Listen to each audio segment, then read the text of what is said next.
Say it loud, fam. Be proud. It's draft time, fam. Here we go again. You know, as we've been talking about it lately, the draft does not hold as much excitement. There's no intrigue. There's no real big deal. We're not going for a quarterback. We don't need the number one pick to get somebody to save us. Hell, this team is stacked. Players aren't going to come here and get a job. They're going to come in, they're going to get fitted for a red shirt as soon as they walk through the door. They're going to have a seat, and they're going to learn. But there could be something a little different with the offensive linemen now. You see those guys on the thumbnail? Future Niners gladiators? Maybe! Headline night, 49ers General Manager John Lynch, offensive line coach Chris Foerster visit the U of W in Washington. Niners fans can at least breathe a sigh of relief. At least we know our aspirations and desires are not just us. The FO is thinking the same thing. They may have been for years, because our offensive line has been questionable for a while now. GM John Lynch and offensive line coach Chris Foerster were in Washington yesterday. Fam, and it wasn't for that awesome salmon that they got and some of the seafood that they have and those delicious apples either. The Huskies have several blue chip players the Niners may be looking at, but that OL, that offensive line, Troy Fautanu, Roger Rosengarten, could be the main reasons they were in Washington. One's a left tackle, and the one that plays the right tackle, he's only over there to make sure that Nix was protected. Ooh, that boy's a left tackle. So I got two guys with left talent. Would it be possible? Go on the phones, fam, for your take on Lynch and OL coach Chris Foerster, possibly caught by Hawks media. Okay, they did wearing Huskies gear on a non-pro day workout. Fam, I think Lynch and Foerster were sneaking around incognito. Otherwise, they would have been in colors. Why were they up there wearing Husky stuff? They thought they could float under the radar, Because, Pete Carroll has still taught everybody that's under him at the time how to keep an eye on the 49ers, right? So there's Lynch and Foerster standing up here with a Huskies shirt on, cap. That's not them. They'd have went up there in the red and gold, or John would have worn a suit and tie with a 49er pin on it or something, right? No, they were hiding out. And it's believed that a Seahawks reporter fan, he's probably working for the daily beat writers. He's probably one of them, and he was there taking shots. Lynch, offensive line coach, huh? Let me get this on Twitter right now. You mother scratcher. It's okay, fam. Because... Oh, but first, regarding the annual ongoing 49ers drama, the days of our red and gold lives. A sketchy rumor surfaced early this Sunday morning, as you might know, alleging that 49ers wide receiver Brandon Aiyuk had requested a trade. Aiyuk's agent promptly refuted the rumor and shot that down by telling the reporter, "You need better sources." Fam, I'll be glad when he signs. So he's going to sign. I'm pretty sure of it now. But fam, here's a question just for conversation's sake. What do you think we could get for Brandon Aiyuk? Now, here's the thing. The reason I asked that question is the Steelers reportedly are looking to grab Aiyuk away from the 49ers to help Lil Russie out. What do the Steelers have that you want? Or what would the Steelers you think would be willing to give up? How well did they do? How's their draft pick? I'm just saying, I thought about that for a minute. I don't know how we could get better with Aiyuk because the boy is good. Something to think about, fam. But GM John Lynch and O-Line coach Chris Foerster were in Seattle on Saturday scouting prospects for the Washington Huskies. While Washington has multiple talented draft prospects, the fact that Foerster was accompanying Lynch is telling, considering Washington has two offensive linemen who are getting a lot of attention. Fautanu Roger Rosengarten, Per source, Lynch, Chris Foerster looked at several Washington draft prospects today. Huskies are loaded with draft talent, including, as Matt Barrows of The Athletic tweeted, a wide receiver Rome. How do I get that? Odense. Jalen Polk. Jalen McMillan. Offensive lineman, Troy and Roger, of course. Edge, Braylon Trice. Linebacker, Edifwan Olafosio. Olafosio. See, there's more there than just the offensive lineman. If anybody asks John and Chris, what do you guys up here in Seahawks country for? Seahawks country? I thought this was United States of America. Yeah, well, that's why we're up here minding our own business, as you should. Unquote, by the way. Ben Glassmeyer, NFL. 49ers GM John Lynch stuck around after practice today, and Roger Rosengarten was warming up for a workout. Coincidence? Question mark? Unquote. Hell no, that wasn't a coincidence. Fautanu is considered one of the top offensive linemen in the draft, but he's unlikely to be available with the 49ers pick at 31. You and I both know that, fam. Hell no, he's not going to be there at 31. Would Lynch consider trading up?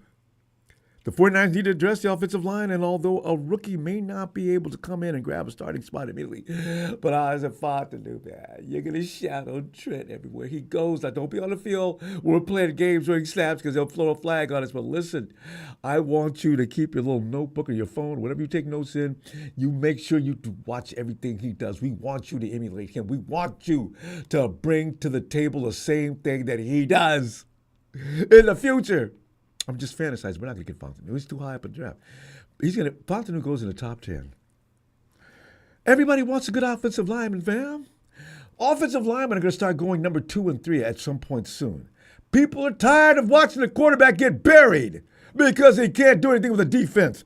Niners still need to upgrade their depth. Anyway, Niners must also begin preparing for the eventual retirement of future Hall of Famer Trent Williams, as I mentioned. Rosengarten is especially intriguing, though, fam. The 49ers because of experience and background. All right. His high school football coach, guess who? Ed McCaffrey. Who is Ed McCaffrey? Won 3 Super Bowls with Mike Shanahan in San Francisco and Denver. What does that tell you? He knows the program, fam. He knows the program. Rosengarten knows the program. So Rosengarten should be well-versed in Kyle Shanahan's zone-based scheme. No doubt about it. It's a bonus. He's the fastest offensive lineman in this year's draft. What is it? Run blocking? You know who else was fast, but he couldn't pass protect? Yeah, McGlinchey. McGlinchey was one of the best road graders in the game. If we get another kid like that, and he can pass protect as well, Stady's been working with him.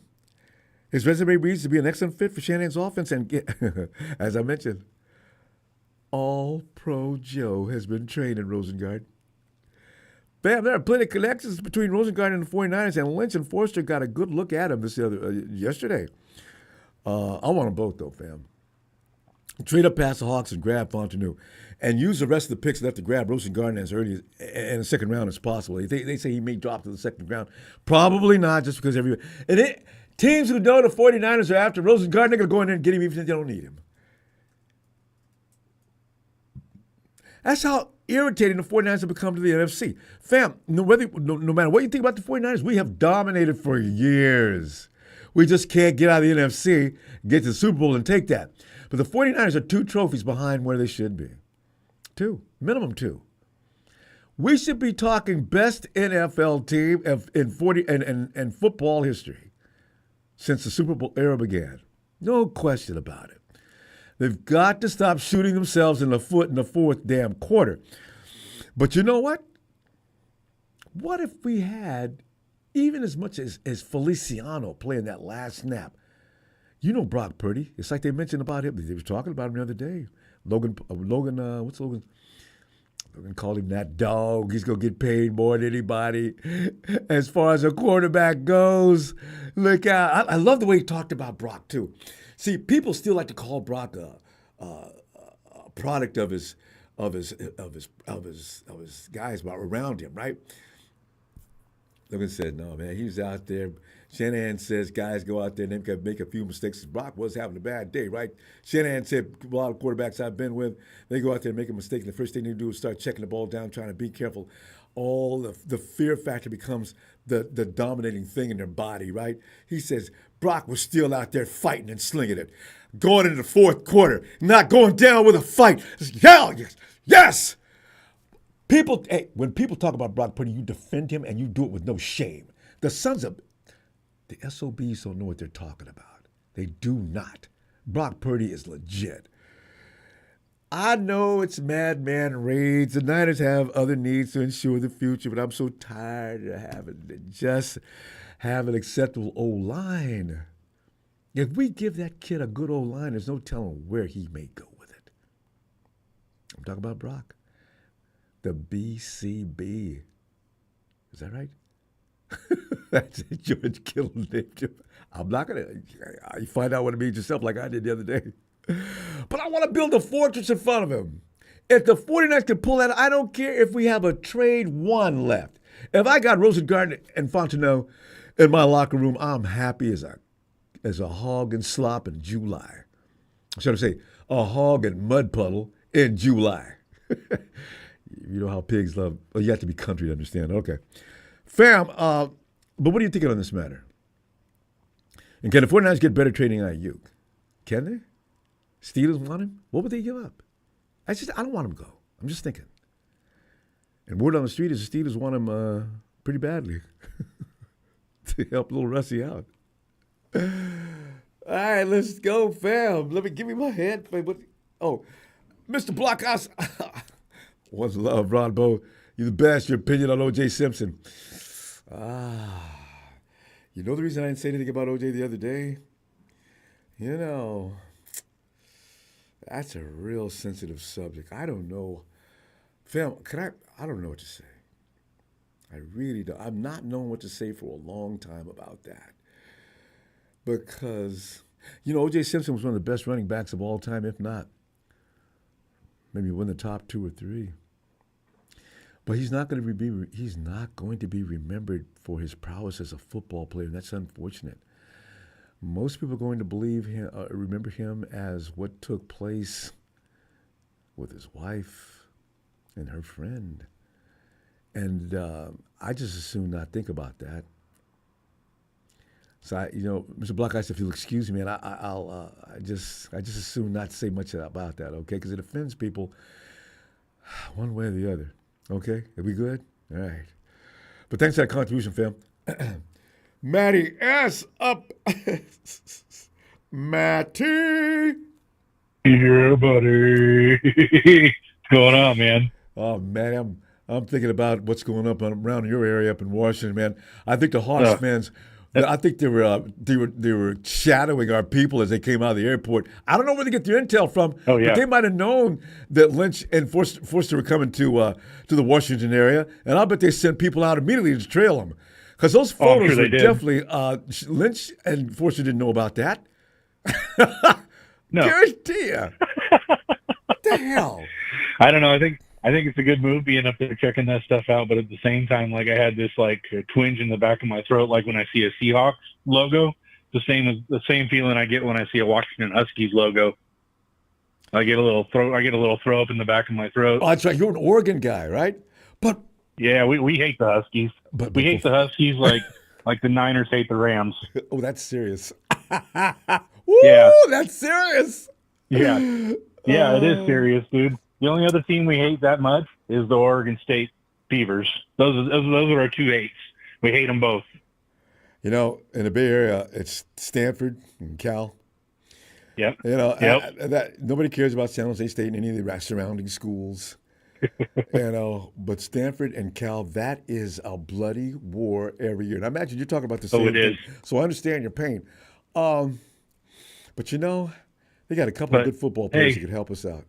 I was about to say, yeah, I think if we can, man, just there's so many things to talk about, dude, because it's we know 100%, and like you were just talking about it, how important the offensive line is, and how everybody's really going to be seeking offensive line help, and how valuable they're going. I mean, they already are valuable, but it just seems like they're going to gain more momentum in that direction. Yeah. So, you don't have an offensive line. The way defenses are building these days, the caliber of athlete that's coming out that's playing defense, guys coming off the edge. Your average edge rusher now is better than the best edge rushers were 10 years ago. So, it's gotten frightening now. You've got to protect your quarterback or he's going to get seriously hurt. Could you imagine how much time or how much lethality Brock could ensue on another team if he had just a little more time in the pocket like Tom Brady had? I think he'd cut him up like a surgeon. The kid, he processes quickly, which is unreal. what he does. He finds people. He knows where they are. He puts that ball in accurate. I mean, he's good, but he needs to be protected. Well, I want him not scrambling. I think he's going to be better this year too. No doubt about it. He's got more seasoning. The elbow's that much further along. He's working out now. Hell yeah, he's going to be a little better. He's been with these guys long enough now that they know each other even better than they did before. There's no reason for him not to have a good year. That's the thing that kind of sucks about, when we talk about Aiyuk going away, it's like it's one of his number one targets. But at the same time, I feel like he can get that chemistry with someone else. I just know it. He did. And him and Juwan start getting real steady. George Kittle. Oh, yeah. George Kittle's a good wide receiver. No matter who you are, George will find you. Now, he may have a drop here and there on occasion, but they're rare. But George Kittle will save a quarterback. George makes some nice adjustments, man. Yeah. And then you got Juice. Yeah, so we're good. Juice, yeah. Oh, Juice, yeah, that guy. I'm so glad he's still a 49er. I hope he retires a 49er. Yeah, I do, too. I really do. All these guys. He's a class act. Everybody likes him. Yeah. His wife makes great I don't know. clothes. He just seems like a cool dude. He is. Oh yeah, yeah. His wife's hot. Yeah. Well, pretty much all about that. You notice that? Oh yeah. I mean, George's wife too. Oh my God. Oh yeah. Yeah, they all got some lookers, man.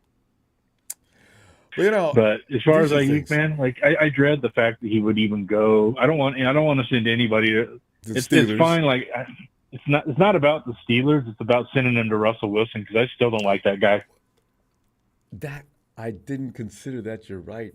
Russell does not deserve anything. We cannot help him.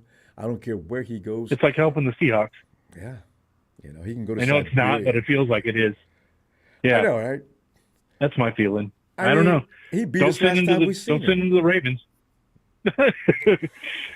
I have a feeling if you send him to the Steelers, he's going to carve people up, dude. I just have a feeling he's going to fit in there. He's a good wide receiver. He doesn't get enough credit. He's underrated. Well, no. He's a good wide receiver. I have a feeling Russell Wilson's going to fit in there, especially if he gets a weapon like Brandon Aiyuk.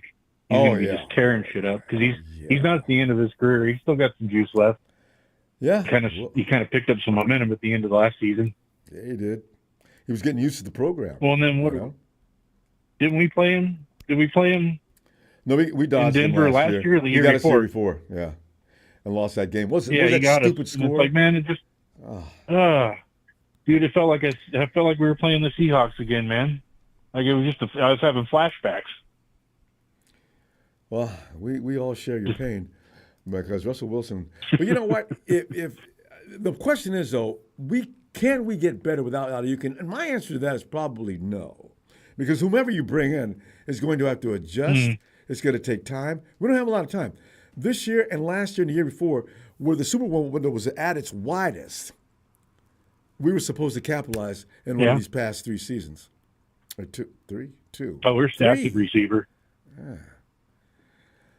So, I don't know. Maybe we could pick up someone. Maybe somebody else will want to play with us. We could trade out for someone else. I don't know. I just have a feeling. Yeah, you said I don't think we. Yeah, I feel like you're right. I don't know if we can get better than Aiyuk, but at the same time, like I don't think we're gonna. Depending on what we replace him with, I don't feel like we're gonna get any worse either. No, that's just my feeling. I don't think it'll be as detrimental as we think it'll be. Well, no, but man, he provided a variable in that offensive machine. You've got to account for Aiyuk no matter where he's going. So that's going to take a defender, and the defender's got to be serious. He's a great blocker too. Yeah. So it's all part of the machine. So that's why I want him in there. I haven't entertained him leaving for 1 minute. It kind of depresses me to even think about that. So. Yeah, I mean, I really don't want him to go, but if he's got to go, man, no, don't send him to the Ravens. Don't send him to the Steelers. and don't send him to anybody in our division. Like nobody. It's not even, wouldn't even be a conversation. Yeah. None of those trashy ass Rams. Seahawks would love to have him. They can't have him. I'd rather. I don't know, man. I'd rather stab myself to death and give a Brandon Aiyuk to the Seahawks. You know, yeah. You know what? Mm-hmm. He's not going to any division team. The 49ers will make sure that doesn't happen. They're going to trade him. It's going to be way off into the East Coast cold or something like that. The Giants would give up a house for him as well. There's some East Coast teams that could really use him. Look for the Miami Dolphins to say, yeah, we'll take him. We'll take him. Robert Saleh. Oh, yeah, that's what I was going to say. Either Rob or Saleh use him, because Rodgers would probably utilize him really well. And it's not that I want him to go here, but I could see him fitting in really well with the Texans. Oh, I forgot about D'Amico. Of course he was. D'Amico won him. And Aiyuk on the same field. There's not enough ball. They'd be Super Bowl contenders. No. There'd be a conflict. Stephon is a diva. If he's not getting at least 80% of the passes, Aiyuk should be like getting a little bit. No, they would never work together. Yeah. Yeah, I see what you're saying there. That makes total sense, dude. That makes total sense. Plus, I like D'Amico, but I don't think he needs another weapon like that. I think he's going to be plenty lethal without him. He needs role players from here. Fam, we got to go because we're going to get this done tonight. But listen, I'll be back next week. You know what we're doing? Come back Friday. It's Friday, time for or draft. maybe earlier. It's time to get, it is. For sure Friday. It's time for mock drafts. We're going to get those started next week, all right? I look forward to it, my friend. All right, look forward to it too as well, Matty. Looking forward to hearing from you too, all right, fam? Absolutely, brother. You have a good night, man. Good night to everybody on the chat, except for people that aren't 49ers fans. You guys can all kick rocks. Thank you. All right. Night, Matty. Especially Rudy. All right, buddy. Later. Later. Hey, yo, Aaron.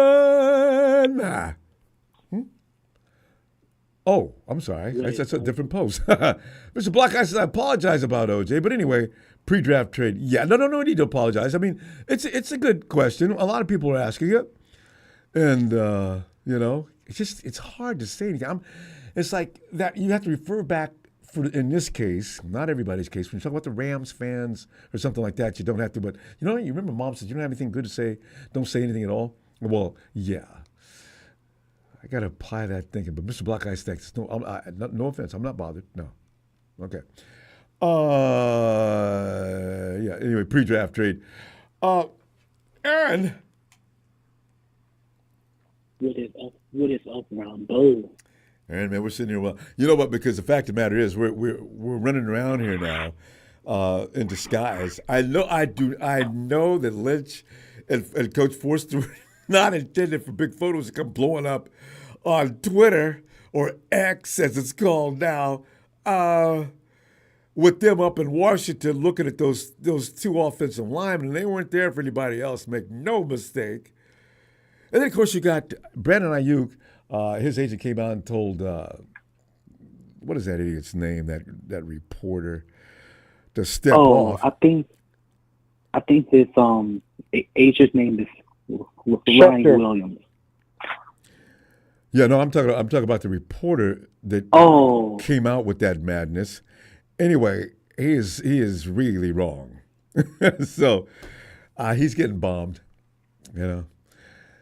So, but what are you thinking as far as the offensive line? Are you feeling better knowing the 49ers are serious about that offensive line? And it appears that is the case. Yeah, so from what I saw yesterday, John Lynch and Chris Foerster went up to Washington to see Roger Rosengarten, and I think he's projected to go like late second round to the end of third round. So if he's there at pick 63 in the second round, then that could be a possibility. Mm-hmm. We could draft him. So yeah, because you can't draft him at number 62 or 61 or 62. The 49ers have got to move up if you're going to go in the second round. No matter what, they're going to have to move up. I'd really love for him to swing for the fences and move up at round 1 and go for Fautanu. And then, whatever assets you got left, go get Rosengarten. Now you have a left and a right tackle. We'd be set for years. Oh, we'd be set. We'd look like we did with Harbaugh's offensive line. Got all pro Joe Staley on the other side. Anthony Davis. Oh, man, on the other side. Man, tackles, we're done. We're done. Just got to build some depth, keep them healthy. Man, I remember that offensive line when Jim Harper was there. Yes. That O-line was nasty. Mm-hmm. Ask Frank Gore how good they were. Ask Cap how good they were. Road grading, protection wasn't bad. Protection wasn't as good as it could have been, but it wasn't bad. Staley wasn't letting anybody come through that left door. No, Staley was good. Rhino. But for as Troy Fautanu, I think he's projected to be like a top 15 pick. So, Who? And I think Troy Fautanu, the offensive tackle for Washington. Oh yeah, left side, yeah. Yeah, I think he's projected to be a top 15. See, I knew it. I draft. said somewhere between 1 and 15. Yeah, for sure. And I think the Seahawks are picking at 16. So. Oh, damn it.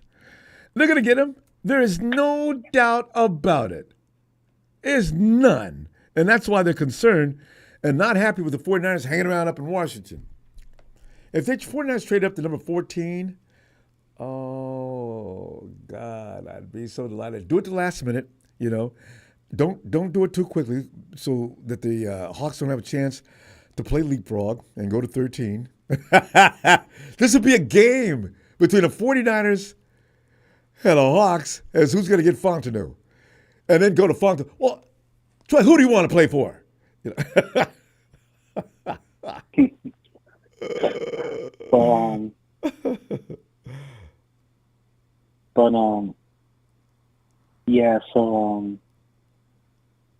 So I think they're really serious about, building a fortress for Brock Purdy. It better be.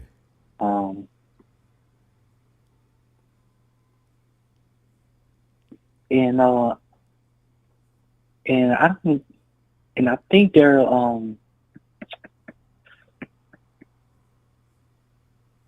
and I know they need an offensive tackle, but I think they need a guard too. So, yeah, because Feliciano's leaving. He sounds like he's on his swan. This is his last year.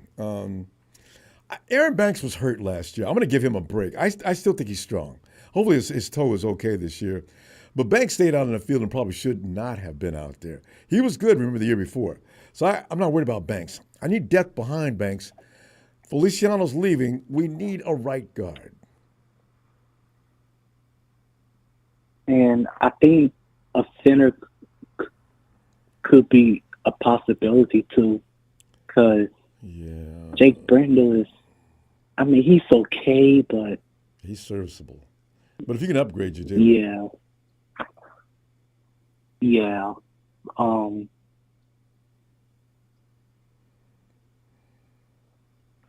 But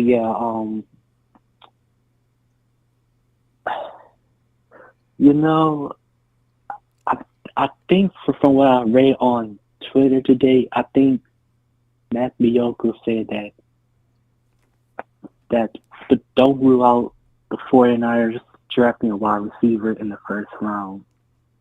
I know Matt has been saying that, and that would just run over any thoughts we may have had of the 49ers.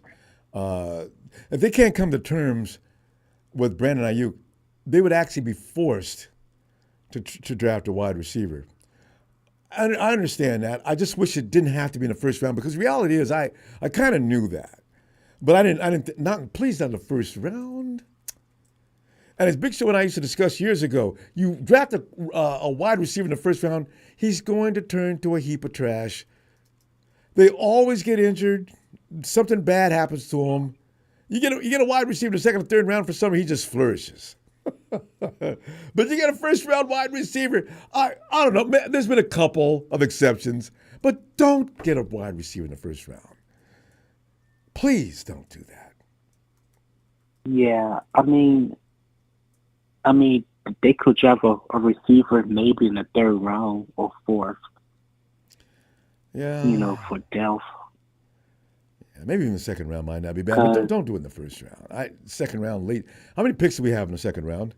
Probably just one, right? Just one. We got multiple third-round picks, fourth-round picks, maybe? We got one third-round pick.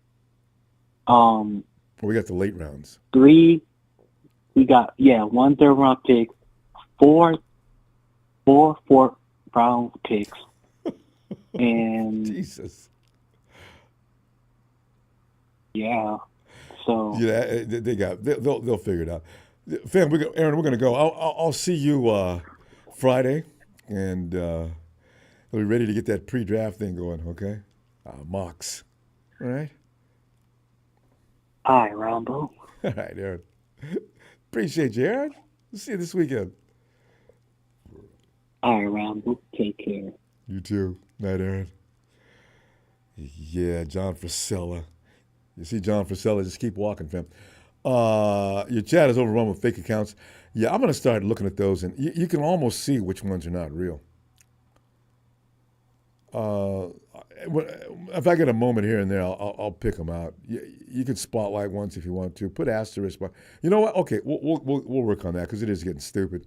I mean, if you guys are so bored, if your lives are so meaningless, if the 49ers have you crying yourself to sleep every night so bad that this is the only way you can seek any kind of retribution, then really you might contemplate jumping off of a bridge. All right? Anyway, there he is. Here he is. Papa Dragon. Pop, come on in, Pop. What's up, Ronbo? Pop, man. I'm standing on top of this bridge right now, getting ready to jump. Wait, grab a Ram. Grab a Rams fan. They're the ones that are most offended by the 49ers' achievements down through the years. I mean, it just kills them. It really does. But, Pop, when's the last time you went over to a Rams chat and just started crying about, you guys suck and you always did suck. I got 3 championships. You guys can't discount those. You always tell us we got to count your Super Bowl trophies. They're really pathetic bunch. Good Lord, Rams. I honestly, get a friggin' life. I just have to say, I have never done that or even thought about doing that. Me neither. I've never crossed my mind. I think why? No, I think the problem is that when they spend their hard-earned money to go see a game in LA, and then they see that half the stadium or more is red and gold. I think gotta hurt.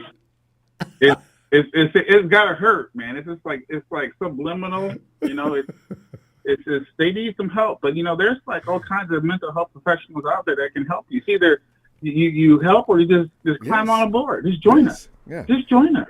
Just join us. They've never had a dynasty. They've never had a legacy. They've never been envied. They got a couple Super Bowl wins. Yeah, and just only recently did that second one show up. Yeah. Right, and they'll never be in a dynasty or have that opportunity as long as they're in the division with the 49ers. True. Because it's going to take them so long to even catch up to the number of Super Bowl wins that the 49ers have. Nobody on the chat, nobody anywhere in the planet right now will be alive when that happens. Yeah, unless they draft Mahomes or trade for Mahomes. Not even then. Sometimes you got to have the perfect. It's got to be the perfect recipe. I know. It is. That's it. The Super Bowl is difficult, more than most people acknowledge. Right. It is hard to win that. No. It's not only hard, but it's hard to maintain like just, you got to be able to maintain a aura of who you are as a football team. You know what I mean? It's like, that's also very difficult to have that identity. You know what I mean? And, the 49ers are very fortunate that they've been able to reestablish that, because we did have, and they had their chance. Yeah. They had their chance when the York first took over. That was the Rams. That was your chance. That was your chance to be dominant, win several Super Bowls, at least have 4 or 5 at this point. But I know what to tell you. You had your shot. I know when that shot's going to happen again. Because I know when that shot's going to happen again. Because if Stafford leaves, and Stafford's going to leave in the next couple of seasons, right? Now they've got to go in search of a quarterback like everybody else. No, they don't. No, they don't, because they have your favorite quarterback on the bench, Ronbo. Oh, I forgot about that. Jimmy, Jimmy G, baby. Jimmy's not going to stay there more than a hot minute. I guarantee you, Jimmy's out of there next year. Jimmy's going to become a journeyman. Hey, now. Ronbo, you got to acknowledge it now. You got an empty spot behind your wall back there. You know who was there before. Yeah, we're going to fill that void. I don't know. You got to live with that, Ronbo. Yeah. You got to live with that. We got video evidence of that, It was Ronbo. hot stuff when he first came. It just melted to nothingness. Look, you would have been better off. I just realized who you should put back there now. Who? You know who you should put back there? Who should we put? You should have Kyle Shanahan should have been back there the whole time. Cubs, I'm sorry. Cubs, we're now the Rams are we're causing Cubs distress. We got to stop talking about the Rams. Pop, give me some on this situation with Kyle Shanahan. I mean, Lynch and Foerster up in Washington, looking like in disguise, and still got found out. What are you thinking about that? Now, was that a smoke screen? Was that them really seriously hiding out? Did a Hawks person come through there taking photos like the Crumb, the Jerk, the names I can't use, on taking those photos and posting them up? What are you thinking? No, I don't think you read anything into it, just because from my experience and having actually had to go on a couple of scouting trips for the Colts, a lot of times, I'll be honest, when they're kind of showing shit about everything but football. They're there almost like for appearance's sake. You know what I mean? So it's like they're there, but a lot of times they're looking at everyone that's there. They don't go particularly for one particular person. They're going to check out everyone that's there, see if anybody kind of pops out to them, somebody they might have interest in, somebody they saw some film on. But it's never ever a situation where a team was going in love with the player. Oh, we got to go see them, because if they do like them, they don't want people to know. It's kind of like how it was with Mike McGlinchey. It's like they didn't go see Mike McGlinchey; they just picked him. You know what I mean? So it's like whoever they have in mind right now, it's. I don't think that you read a whole lot into it at this particular point. You really just don't, because again, if you do read into it, that's great. But again, a lot of times these guys are there, man. I'm being straight up honest with you. When I went on these couple of scouting trips, dude, a highlight of the trip was our expense accounts. Yeah. Exactly. The lodging and food. You know, the fact is, though, we knew Nick Bosa. There's only been a couple. We knew Nick Bosa was going to get picked up. We knew Debo was going to get picked up because Kyle had been working with him in the offseason. So, you're right. And there's other stuff, too. And then the other thing that happens, too, at certain times like this is that this is also an opportunity for you to meet somebody else on a down low, like an agent, some people you're negotiating with, that kind of stuff. So it's, like I said, there's probably not a whole lot to what's there, especially since you can't really control who you're picking based on the spot that we're in. And the enormality it's going to take. It's going to be enormous to actually move up to get someone. And like I said, I think based on the fact that I just started looking at the players, based on what I'm seeing, I do see 2 offensive linemen that could possibly come in and start for Kyle, but the key word is possibly, because you got to understand that with our football team. Pop, hold on a second. Here, production. Here, this is not get rid of this particular Jim Everett right here. He's not a real. Yeah. Okay. All right, Pop, go ahead. Yeah, so basically all I'm saying is that they read too much into it at this particular point in time. Right now, the 49ers are at 31st spot. And in order for them to get up there, to get one of those top two players who could be tackles. Now, here's the other problem that I'm seeing. The other problem I'm seeing with the guys that are up there at the very top, the top tackles, there's no Trent Williams in this draft. There's no Penei Sewell in this draft. Right? There's yeah, like a bunch. They're really good right tackles, but really, most of these guys are guards. So I think the true value in this draft, offensive line-wise, to me, is probably going to be interior, namely center. So if they can get a good center in this draft, then this is somebody who can push Brendel for a job probably mid-season or 6 weeks in or something like that. Is what I'm guessing. Because I don't see us having the draft ammunition to go all the way up front. And I think dropping out of the first round, I think that's unlikely too because they haven't had a first rounder in like 3 years. And they got to pick up something. So it's unlikely. That's why Aiyuk was talking about a wide receiver because they might be thinking just like a Pop because with your experience, if you've seen that, the 49ers probably seen that too and said, there's not a first-round pick offensive lineman in this draft. But let's send that smoke screen out. We're going to go on up to Washington. The Hawks are going to be watching us. Let's get that photo out there and send people on. This draft is weird. It's weird. There's no slam dunks in this draft. Like, remember when Bosa came out and Kyler Murray came out? Those guys were slam dunks. Yeah. They were going to come in. They were going to play well. There's no snap there. Who's the slam dunk at the very top of this draft? There's nobody there. Well, Caleb says he is.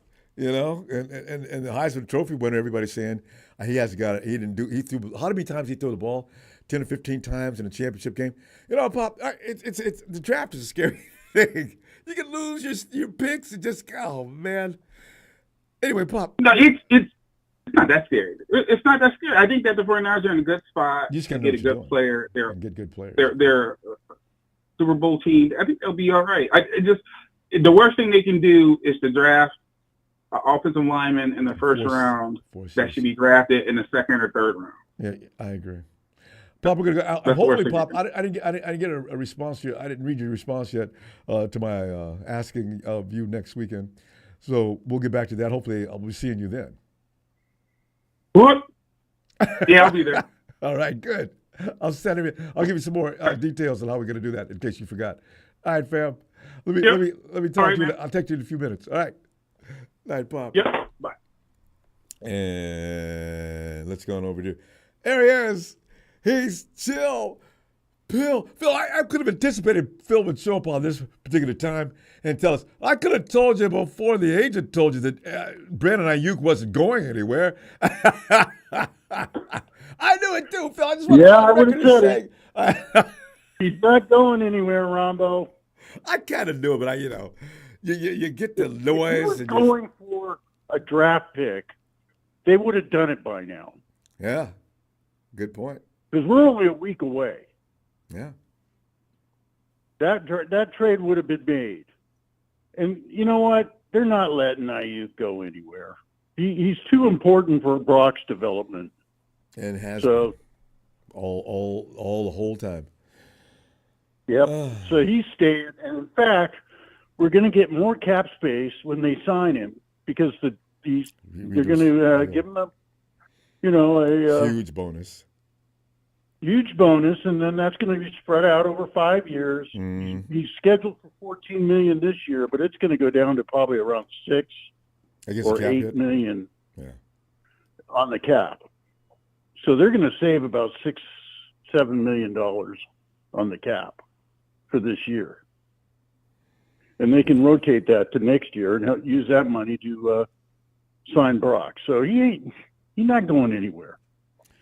Yeah, the other thing is, I feel comfortable about that as well. Go ahead.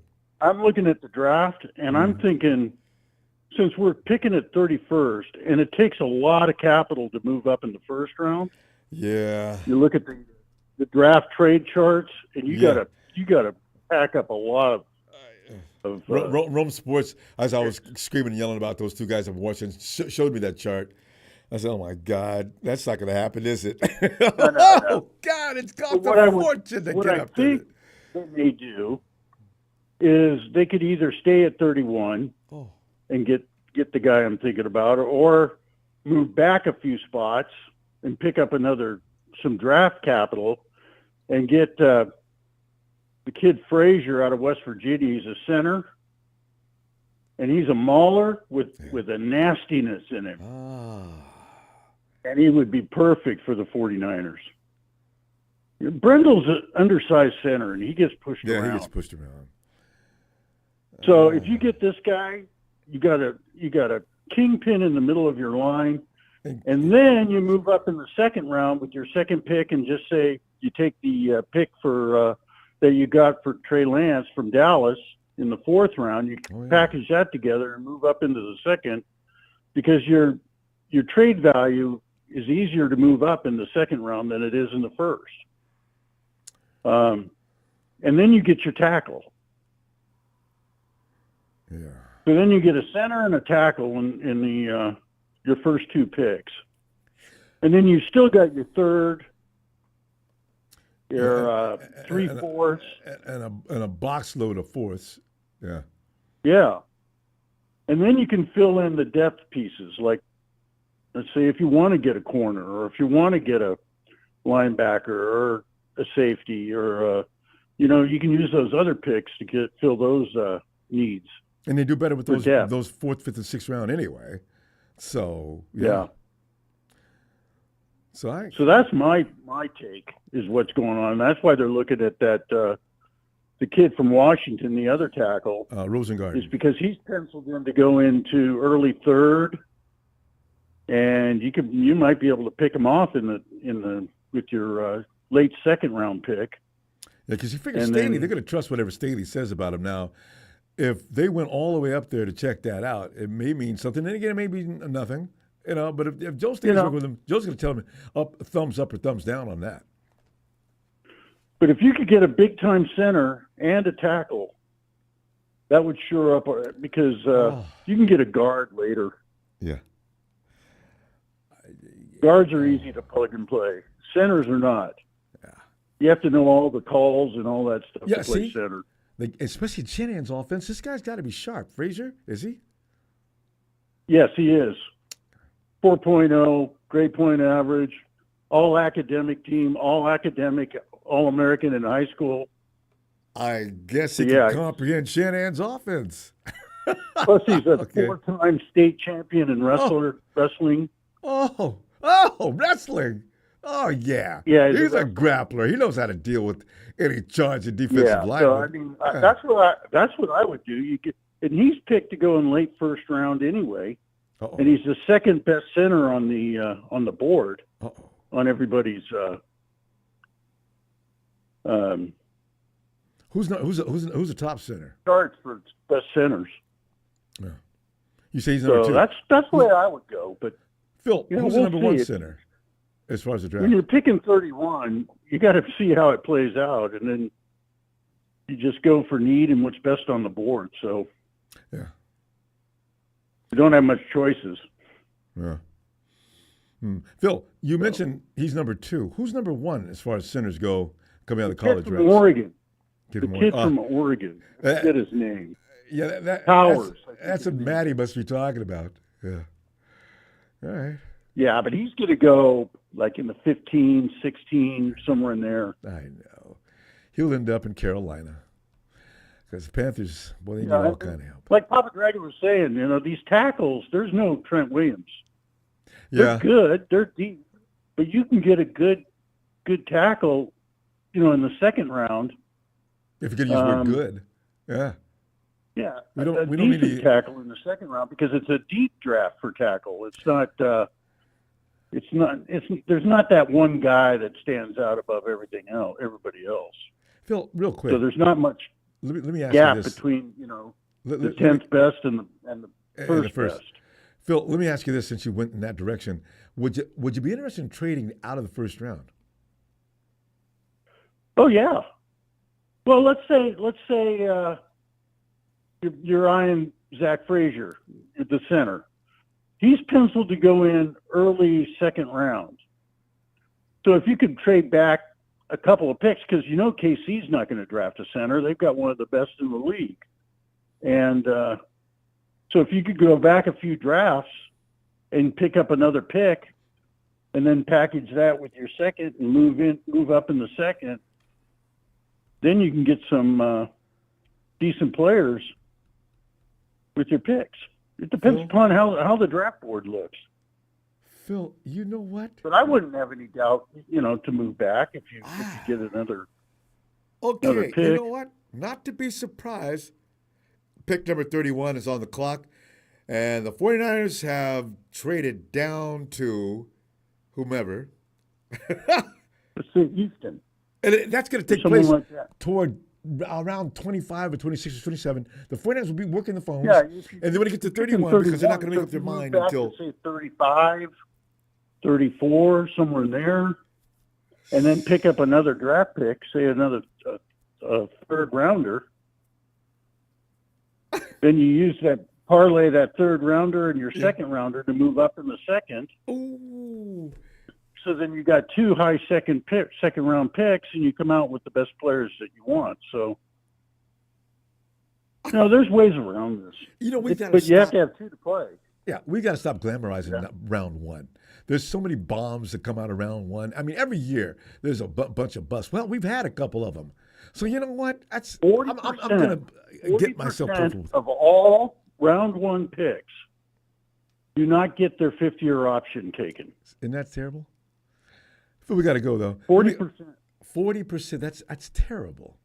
Overrated, overglorified, made a mistake, Phil, I'll be back Friday. And the first-round picks, you got to pay more than the second and the third and the fourth. So you're paying them. That. You got to pay them more money than the rest. Bust. It's terrible. I mean, we've had our share. Yeah. Oh, man. So. Anyway, Bill, let me see you Friday. We're gonna get Ronbo. Get a mock going and see what people are thinking. That should be fun because we got no openings. We don't. But we'll see. Hey, I heard something though. I heard that the Rams have rented a hospital bed for their quarterbacks. They could just rotate them. Hey, you know what, though? They paid a lot of money for those offensive linemen they got. In fact, they stupidly spent a fortune on just two linemen. Two of the most breakable quarterbacks in the league. That's true, huh? Well, Jimmy's sitting down as long as they go 8 to 9 weeks with Stafford before they break him up. I'll never forget that tackle he took last year, and you actually seen his eyes roll back of his head. He got hit so hard. Oh, my God, they hit him. And I know Jimmy. Crystal Jimmy. I know. He won't be able to. But they last paid an awful lot for their guards. They paid $16 million a year for both of them. That's what I'm talking about. All right, Phil, let's see you Friday, all right, okay? Have a great night, Phil. Talk to you later. All right, bye. All right, Phil. Bye. Bobo, don't ever put Kyle the choke Shanahan on your wall. No, Kyle. Do they even make a fat head for Kyle? I don't think so. Steven! What's up, Ronbo? Steven, man, we're sitting here looking and trying to enter. You know what's so funny, though? Since things have been brought into the light. Steven, what's your spin, though? Because Pop's right. Ain't no way in the hell the 49ers would allow themselves to be seen. They're more clever than that. If they didn't want the Seahawks to find them, they wouldn't have. But there's no way the 49ers went there and allowed the Hawks to photograph them and post them up as there. In particular, there's a couple of offensive linemen there. If anything, they know something about Fautanu that we don't know, and they're trying to suck the Hawks in. Well, all right, Hawks, use that pick. Get Fautanu. The things we know about him, you don't know. Steven, what do you think, man? And by the way, and I know this is your subject too, what can we get? Can we get better by trading Aiyuk for some other asset somewhere else, and particularly the Pittsburgh Steelers? They seem to be serious about Aiyuk. What are you thinking? Well, here's the thing. What are they willing to give up for Brandon Aiyuk? Because it can't just be just draft capital, It can't just be that unless they have something in mind where they're like, okay, we'll go ahead and take their their first round draft picks and combine our first draft picks for someone else. Yeah. So like an actual veteran player that can play the position real well. Well, you can get Pickens. I think what is his name? Pickett or Pickens? Pickett. Kenny Pickett is the quarterback. Yeah. Okay. Pickens is a wide receiver, right? Yeah. Yeah. Well, you know what? You don't want to be a wussy with Tomlinson.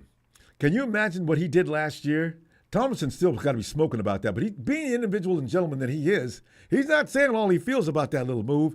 And what he said, what Pickens said after the game, that's not going to ride with Tomlinson. That guy's old school, blood and guts. Yep. What do you mean you didn't do the tackle? You didn't stretch out for that ball because? Oh, hell no. So you can get him. Probably. We could, but then we would have a guy who doesn't want to play his part. Oh, I didn't feel like catching the ball because, Brock Purdy just kind of overthrew it and I don't want to stretch out. You don't want to get hit. Yeah, nah, bro. Nah, you either catch it, you either get the rock or don't get the rock anymore. It's simple. Because there are a lot of other hungry mouths to feed. That's right. Show me some heart, man. You can't put on the 49er red and gold and be, you know what? That's why we got a guy in Chicago that applied to play that with us. Boy, I'll never forget. Oh, man. When he came out of Washington, I said, man, this dude can play, y'all. We got ourselves a wide receiver. Man. Honestly, Ronbo, if we got rid of Aiyuk, I don't think we'd be in a lot of trouble. Some people will say, yeah, you guys would be. Not necessarily, no. I mean, it would just move Juwan Jennings from slot 3 to slot 2 or slot 2 to slot whatever. And Debo would just go back to being wide receiver 1. However, if we were to just go for draft capital, that's kind of where it gets tricky because if we move super far up into the draft, like first round, then it's just going to be like, well, what the hell are we doing? We're just basically shooting ourselves because regardless of whether or not we get someone defensive or like an offensive lineman, there's no guarantee that person is going to work out. I mean, really, I think the last time we drafted an offensive lineman in the first round wasn't it McGlinchey? Yeah. Yeah. Every year has always been a defensive lineman, but McGlinchey was the lone offensive lineman, yes. So it's just, I don't know. I'm a little iffy about it, but if we're going to trade, I'm cool with not draft capital. I want to go and get something for him. You know what I mean? Like if I'm going to trade my best wide receiver, my wide receiver 1, who had a record 1,000 yards last season, I'm going to get me another receiver that's either as good or better. You know what I mean? And you don't want to draft. You don't want a draft pick, right? There's a lot of premier wide receivers supposedly in this particular draft, and they might be going in the first round. Although I'm opposed against getting a wide receiver in the first round. It's always bad luck. Exactly. I mean, look at what happened with what's his name, Dante Pettis. Second, but Dante was second round, I think. Oh no, who am I thinking of? Which one? Hurts. It was a Hurts, yeah. Oh, did we pick him up in the first? I believe so. I think we picked him up in the first, and he was just made out of glass bones and paper skin. Oh yeah, he couldn't stay on the field at all. So yep. Yeah. So I mean, we're kind of stuck between a weird place because it's like if we lose Brandon Aiyuk, it's not terrible, but if we keep him, then we got to pay him more than what we're probably going to be able to afford in the next season. And then on top of that too, if we don't pay him by the beginning of the season, I don't think he's going to sit out. I don't think he's stupid enough to sit out. But let's say he has a record, season next season. He's going to want more money than what Brock Purdy is going to get paid because of what he's done. He better know better than that. Brock Purdy. I mean, it's a business at the end of the day. It's a business at the end of the day. And if he makes Brock Purdy look good, he can use that against an organization. Be like, look, like he's been throwing to me. I make the plays look good. Without me, he's nothing. He could say that. I think that's where the Niners. Yeah. So it's just gonna be. Hurd was a third. I don't know, man. Yeah, Debo and then Hurd. Hurd was the third. Yeah. Was he? Yeah, he was third. That's true. I remember that too. Yeah, we got Debo first and then Hurd, and we thought we was rocking and rolling. Oh, raise that guitar. I'm talking metal rail and drumming. We were ready. I got two tough guys. Both of them brutes. Oh. Hurd can't stay. Yeah, one worked out and the other one didn't, and now that one that worked out is now a full-blown diva. Would you call Debo a diva? Do you think so? Yes, absolutely. Absolutely. If he's, I mean, really, during his negotiation talks, I get it. You know, you're going to do whatever you do to get your, you know, your bag. But afterwards, you know, complaining that, like, oh, yeah, I didn't keep in shape because, you know, whatever reason. And then goes in next season, oh, yeah, I'm more in shape now. Yeah. Oh, I'm mad because I'm not getting the ball enough. I'm not getting enough touches. It's like, well, you know, man. Well, I don't know if he got mad, Steven. I mean, he was out on the field. He wanted the ball, and I want my receivers to act like that. Don't get AB stupid, but I mean, you know, look like you want to be the guy. That's okay. Well, you know who else is like that? Who wanted to be the guy? Stephon Diggs. Yeah, but the Diggs took a real. He got personal, and him and Josh Allen out there having shouting matches. That'll never do. I don't see Debo ever doing that with Brock Purdy. I don't see anybody doing that with Brock Purdy. Brock Purdy's the kind of guy. Nobody's gonna. I can't imagine going and saying anything bad to him. Really can't. Well, you know why, right? You know why he hasn't gotten a chance to really yell at any QBs? Because they don't fucking stay in the season that long. look at the revolving door quarterbacks we got in there. He can't get his hands around one, you know, long enough to like really, you know, start yelling at him. He still says good things about those guys. I mean, he said great things about Jimmy. He said great things. He even said nice things about Trey. And of course, he said nothing but good things about Brock. They all say good things about Brock. This is the kind of culture that's being built in San Francisco, though, Steve. Remember, you got to keep that in mind. We don't have people running around talking trash. That's true. Because when Feliciano said what he said, he was made to feel real bad. So. Oh, yeah. I feel like, you know, John Lynch probably knocked on his door and was like, hey, man, you need to correct that. You need to come correct because that ain't happening here. Yeah. But, I mean, what we need in the draft, Ronbo, is, and I hate saying this, we need 2 positions to be filled on defense, probably 3. We need a middle linebacker. We need a safety. A safety, if not a corner, or someone that can play nickel. And then we definitely need a front 4, someone that can fill that front 4. Yeah. Possibly. Let me get rid of another Jim Everett. This Jim Everett, that's not real. I kind of know Jim Everett's ridiculous rhetoric. These imitations, you guys aren't. You don't know what you need to study Everett a little harder. You're not. Also, I know Tribe. You and Jim Everett are one and the same. I just got to figure out which one of you guys I got to throw out. Okay, I'm sorry. Go ahead, Steven. No, you're good. So like I said, what we need in the draft is a defensive tackle to fill up that middle. We need a nickel, and then we need a middle linebacker. That's like good on defense, right? For offense, we definitely need to fortify that right side. I would even say draft, you know, 2 interior tackles and see how it works out. And then I would probably go for a wide receiver. You never know. Yeah, well, they're going to get a wide receiver. I guarantee they're going to get a wide receiver. There's no doubt about that. Whether it be second, third, fourth round, they're going to get a wide receiver. They do it every year. And we're going to get a running back. We're going to sit there and say, Kyle, I know you got a bunch of fourth round picks, but really, do we need another one? You can get undrafted running backs. Get something else. He won't do it. They'll get a running back. He won't do it. He'll be like, hey, guess what, guys? I just wasted 3 picks on 3 running backs. It's like, what happened to George Mason? What happened to Elijah Mitchell? I mean, we know what happened with we all know what happened with TDP. He just kind of disappeared. Yeah, slowly but surely. We never heard from him. And then Trey Sermon disappeared and then resurfaced on another team. But TDP, I haven't heard anything about him. I know. I don't know where he went. You know something, Stephen? You know that lends a little credence to what's happening now. I don't know what's going on with Trey in Texas. You mentioned TDP. We've had a couple other guys that left us, and we never heard about them again. I think Dante Pettis, which is really bizarre. Michael Hasty. Yeah, Hasty. What happened to Hasty?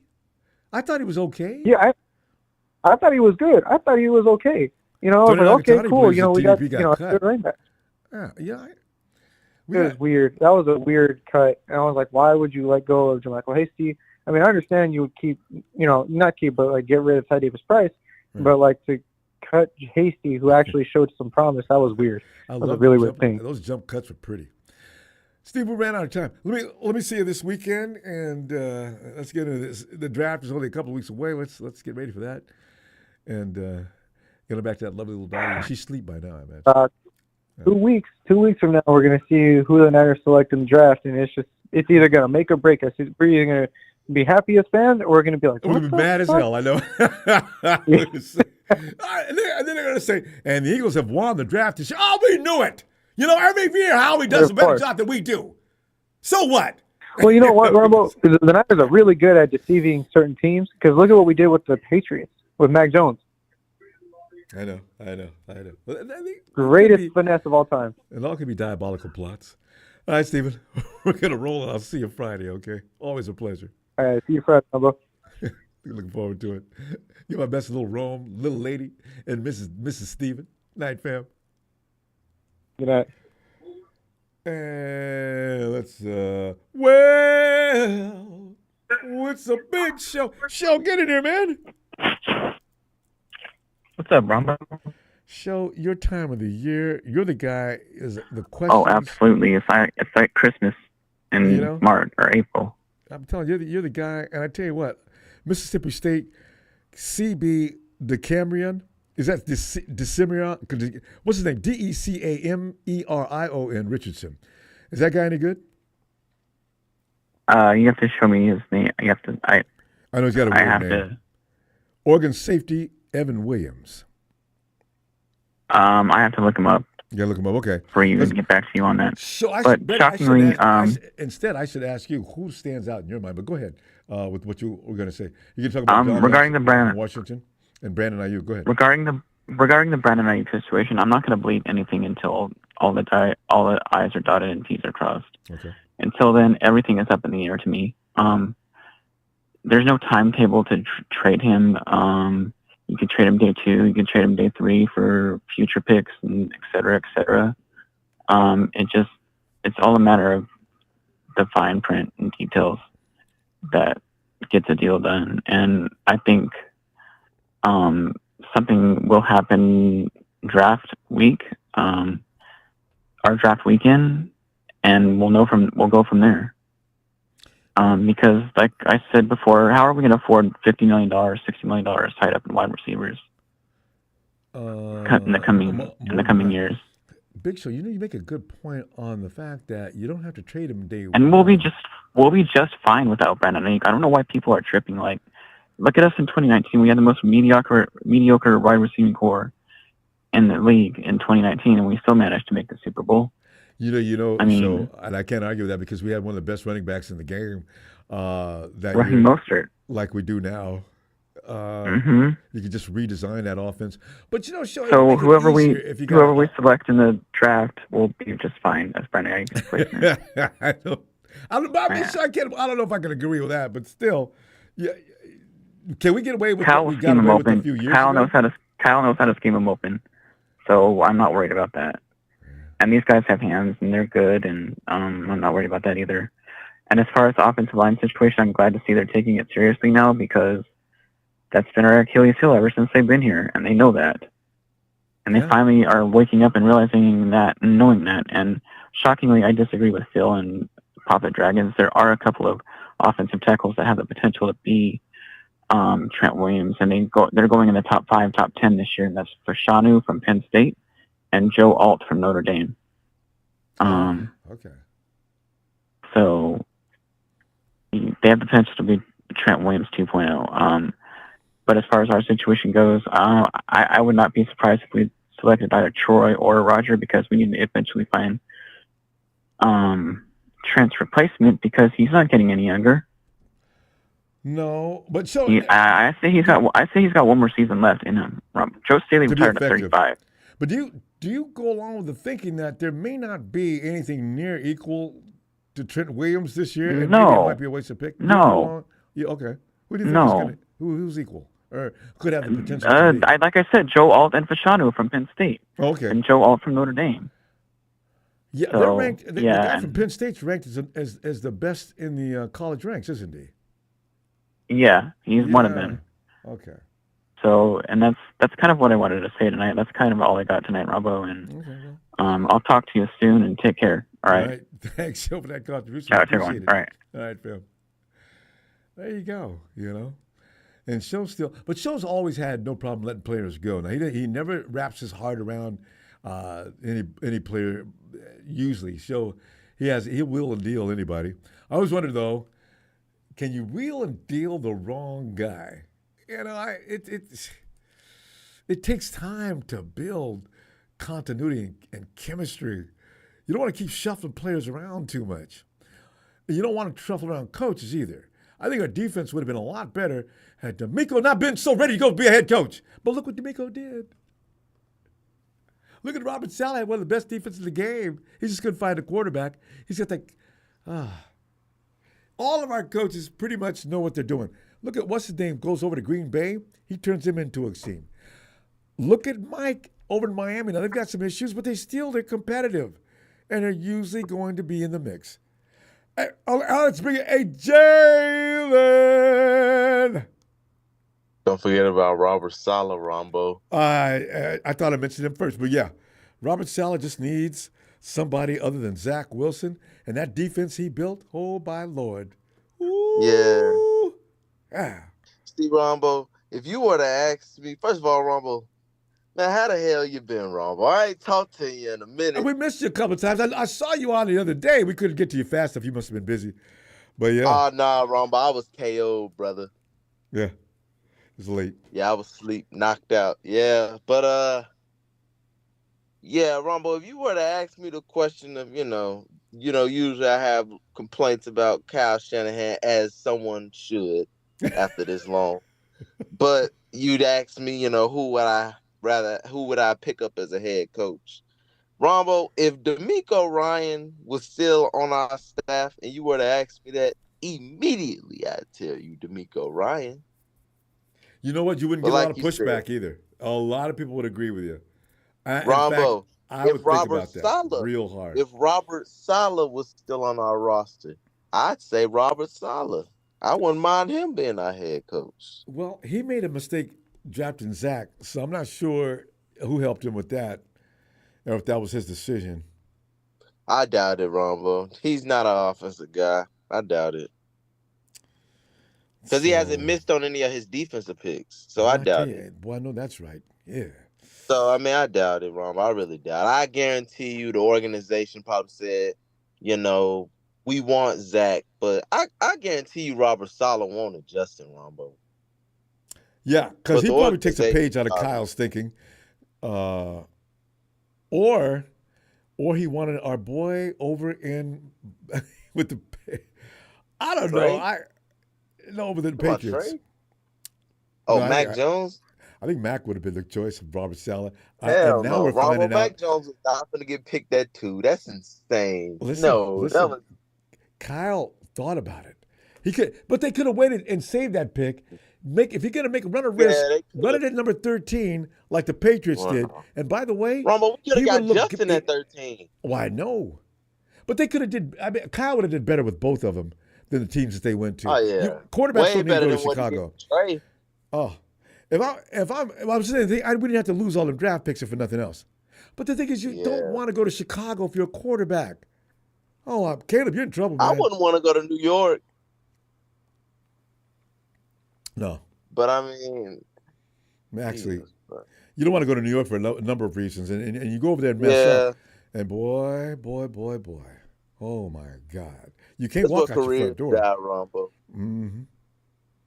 That is where careers die. Le'Veon Bell, his career ended there. Antonio Brown ran off the field like a maniac while he was playing the Jets in MetLife. That field is just Ronbo. That field is just cursed. They're the hell up out the East Coast, boy. They're the West Coast, East Coast, West Coast. God. But of course, Ronbo, breaking news, shocking news, Gen Z drama, Brandon Aiyuk unfollows the 49ers. Ronbo, I'm not worried about it. I told you, Ronbo, this is a new generation coming into the league.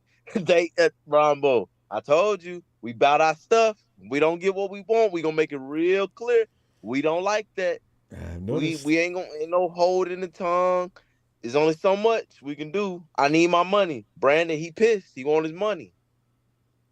Jenny, you know what? The thing is, they said, the agent said that Brandon never asked for that. The agent may have finally poured Brandon a drink and said, listen, sit down.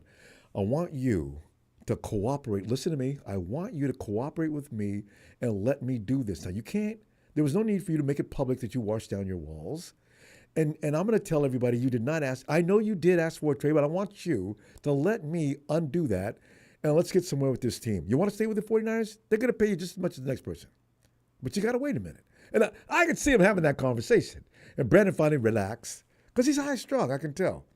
Some of the things he was saying before all this got underway, before the season ended, Brandon was talking. Ronbo, Kyler Murray started a trend of the scrubbing the page. It's over with. It's over with now, Ronbo. I promise you, let the Vikings not give Justin Jefferson his money. Boy, that page going clean. It's over with. I promise you, Ronbo, I promise you. I promise you. T. Higgins' page is finna go clean because they playing with him with this money. I promise you. Oh, and you heard about that trade we're supposed to be having with them. I said, you know what, you idiots. Then it said trade T. Higgins straight up for Aiyuk. Do you realize that T. Higgins is waiting for a payday? What is wrong with you? I don't understand. I ain't gonna lie, Ronbo. Whoa, wait. Would T get paid more than Aiyuk? He's gonna get paid. T's number 2 on his team. Is he gonna get paid more than Aiyuk? He'll get paid as much. Okay, and now see, why? Okay, so no, why are we not keeping treadmilling? I don't need a. It's a lateral move. Yeah, I'm still gonna have to be out of pocket. Yeah, let's not do that. That's not really that's kind of dumb. That wouldn't be smart. So, Ronbo, but I like how the last 2 callers were talking about how this isn't a very tackle strong draft, and we need to get a guard in the first round. They were absolutely right, Ronbo, because when you think about it, 9 times out of 10, left and right tackles are always the elite first-round picks. It's very, very rare you get some elite guards and centers in the first round, and that's Nelson. Exactly what we need to do. I think Quentin Nelson was the last few guys I remember in the first round from the Colts. Number 3, I think. Did he get picked before? Let's see, 2 or 3. He was picked pretty high, Ronbo, and he was worth it. Goddammit, whoo. Yeah, Nelson, he was in the top. Good. He was definitely in the top 4. He was in the top 5. I know that for sure. Yeah, so that doesn't happen often. And Kyle said, "I need a guy that can get out in space. He's got to be athletic." Quentin is all of that. Yeah, Ronbo. He is. I mean, and Ronbo, even Ronbo, for crying out loud, even if he can get out in space, Ronbo, if you can block the guy in front of you and stop the quarterback from getting his freaking leg snapped, I'm cool with that. I'm fine with that. Kyle, not every damn player needs to match your scheme. God, Ronbo, Ronbo, yes. Work around his strengths, Ronbo. As long as my quarterback isn't freaking getting slammed into the ground, I don't give a damn about you getting into open space. Is the quarterback getting safe? Yeah. Is the quarterback safe, Ronbo? The running back can find his own lane. Is the quarterback staying off the ground? Why the hell do we still care about guys getting in the open space? Well, that's what Kyle's saying. That's what Kyle Ronbo? He ain't won a ring. Watch what Kyle says matter now. I feel like I'm sitting in a courtroom. I'm getting beat up by the prosecution. His guys in open space cannot block Chris Jones, Ronbo. Can those guys in open space block Chris Jones one-on-one? No, they can't. Chris Jones. We need to get some guys that can stand in the trenches and drop their nuts and block guys in the clutch times, Ronbo. We don't have that inside, and we need that inside. We've seen that recently too. Yes, I know. Now, Aaron Banks, he's good, Ronbo. I give him Aaron Banks. He's hit with Aaron Banks. I like Aaron Banks. Aaron Banks' contract is coming up. Aaron Banks gonna have to get paid at least 5 years, Ronbo. He cannot get paid no 3 year. We need him till he at least 30. Okay. I tell people that complain about him. He had a bad toe last year, and he was still trying to play. Yeah. Well, Ronbo, that man Aaron Banks probably is allowed maybe 2 or 3 sacks his entire career. Maybe. No, I like Banks too. Yeah. And that's a maybe. Man, that guy is good. We need to go and get a center, a guard, and then we can either pick up a tackle or draft a tackle. Because tackles, they come every year. But guards and centers, that's very, very rare in the first round. And I'm so sick and tired of this open field. We need open field guys. We need guys that's going to keep Brock Purdy up so he can throw the freaking ball. I don't care about open field guys no more, Rombo. I really don't. In fact, CMC only needs 6 inches of daylight. He's gone anyway. So that's what I'm saying, Rombo. Trent Brown, look at Trent Brown, Rombo, the complete opposite of Mike McGlinchey. Well, nobody getting past that big Rombo. Von Miller himself said he gave me nightmares. Man, we got to stop. I'll be back Friday, and we try to get you before you pass out. All right. All right, Ronbo. Man, it was good talking to you. Jen, it was good talking to you. Always great talking to you. I mean, you're a hardcore entertainment. All right. Night, Jalen. And you notice Jalen represents his generation like nobody else calls it does. Jalen's very adamant about how he doesn't appreciate older people and what they do. There he is, Tony from the blue waters of Hawaii. Tony, get in here, man. I keep dying to hear what you're feeling about this madness that's going on, as it always does at this time of year. You know, it's a lot of fun. It's a lot of fun right now. It's exciting. You know, like it's all speculation and conjecture right now, especially by us fans who really don't know what we're talking about. Absolutely. We're just watching a lot of coverage, reading everything we can, but we're all fired up fans, and it is exciting. It is very, very exciting. So, we fall indeed. prey to a lot of writers that are completely joking. They're probably laughing just as they post it. I bet you 49er fans will leak this subset. Go ahead, you idiots. Take that. And you know, they don't worry about their integrity, Tony. A lot of these guys, what are they thinking? God. Well, I think that actually the 49ers are the ones that leaked the false report of Aiyuk requesting a trade. That is the only explanation, because it's not really in Brandon Ayuk's best interest, because I think everyone, his agent would get around on that beforehand. And right now it's the Niners are saying, hey, if you want Aiyuk, make us an offer, and we'll see where it is. And, if they get, 10, 11, 12, 13, 14, 15, something like that, that might be something. The deal I just thought of, which would be kind of fun, would be if we trade Aiyuk to the Steelers, and in return we get their second, their fifth, and Najee Harris. I think that could be a very interesting trade that would actually do a lot for Kyle Shanahan and his vision of a positionless football. And then we'd pick up another second-round draft pick. We would be able to sit there at number 31 and take a guy like Ladd McConkey, or start looking at Malachi Corley in the second or third, and take it all from there. So I don't know. That's a trade I just made up, but I think it would be a lot of fun. you just made that up? I just made that Tony, up. Jesus. Just made that up. I like that deal a lot. It's a good deal. Yeah. No, I mean, we would be so deep at running back. Najee he's not as good as CMC, but he catches, he runs. He's also a local kid, right? Isn't he from Los Gatos? Aiyuk.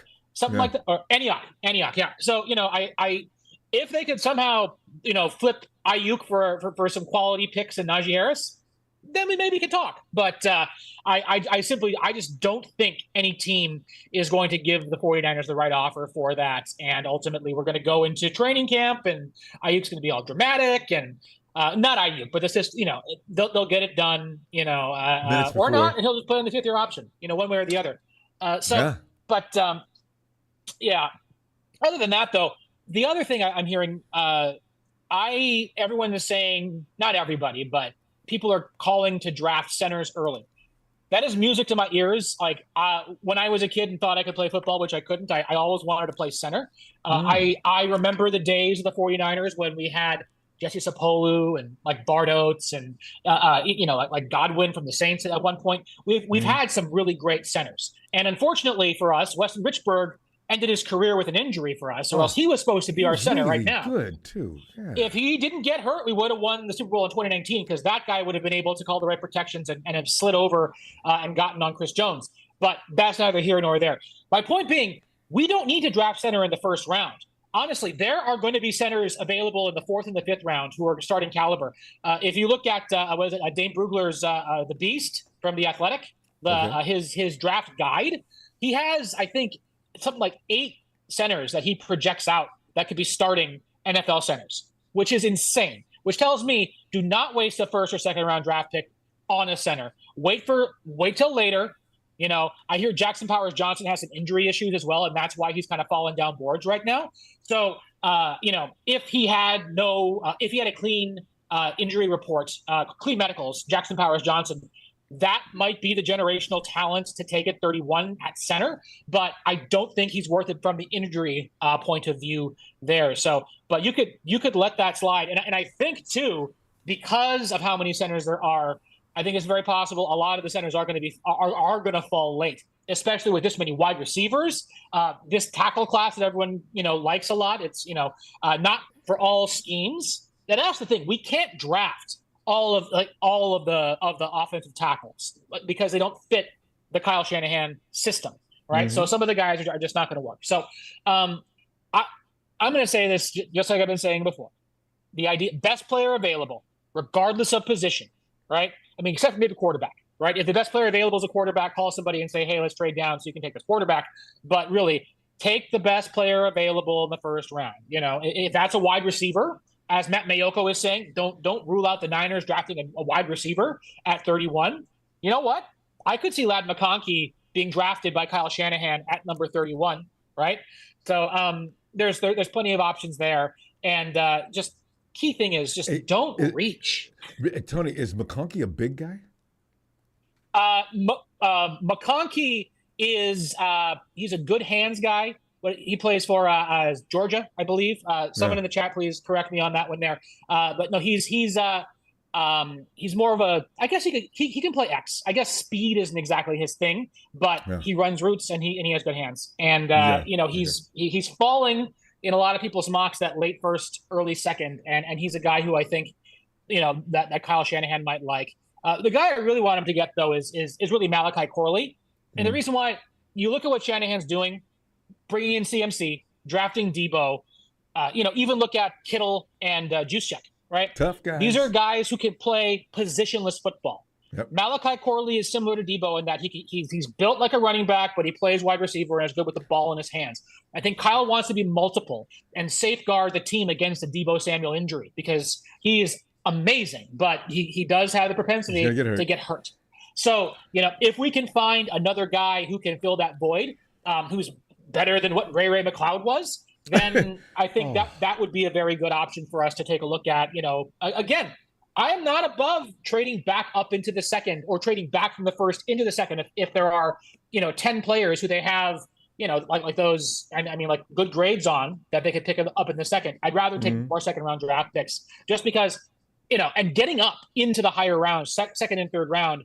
We're not going to be able to sign all those picks if we end up picking at every single position. So get up into the second and pick and have a lot more picks of those, quote unquote tier 2 players who I believe actually have a better success rate.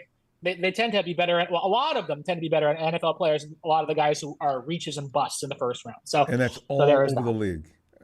Tony, awesome stuff. You got so much good content. The time clock. One last thing, Ronbo. This is not a football question. Ronbo, are you watching Shogun? Yes. That show's awesome. I just started watching last week. A Godfather fan would love You know me, we know each other. As soon as I heard it advertised on Disney Channel, the first thing I did. Shogun. Oh, hell yes. So good. It's so good. Anyway, all right. We'll talk later, Ronbo. Aloha. Aloha, Tony. Talk to you Friday. Hope you got time. All right. And let's go get another Tony. Tony. Ronbo. Tony. Here we are. We're sitting in that spot again where we're daring our organization to mess up. It's funny, Tony. We have a right to do that, but we now have gotten to the point where we want nothing but excellence, and if the guys in making the decisions don't do well, they will be crucified. So, here we are, the draft, and there's a lot of good thoughts going back and forth about what we're going to do. That situation up in Washington, the trade up or down, and now we're even contemplating, Tony, where are you going with the draft? And can you live without Brandon Aiyuk? If the Steelers want him and they offer, the 49ers always say, no, if we get an offer that blows us away, we're always looking to make our team better. Now, if somebody makes our team better, by offering the 49ers something. You can believe if we read 49ers have traded Brandon Aiyuk, okay, well, I could assume they got something that's going to make us better, But tell your thoughts. Well, Ronbo, I'm still pissed that we just threw away 3 first-round picks with Trey Lance, because this O-line situation could have been fixed and we could have been focusing on other positions, other areas of need. And we could have been that much closer to winning a Super Bowl, or probably would have already had won one or two. Yeah. But I just take one. I told you on Twitter that it was going to happen, or X, whatever it is. Yeah. With Brandon Aiyuk, someone should send him.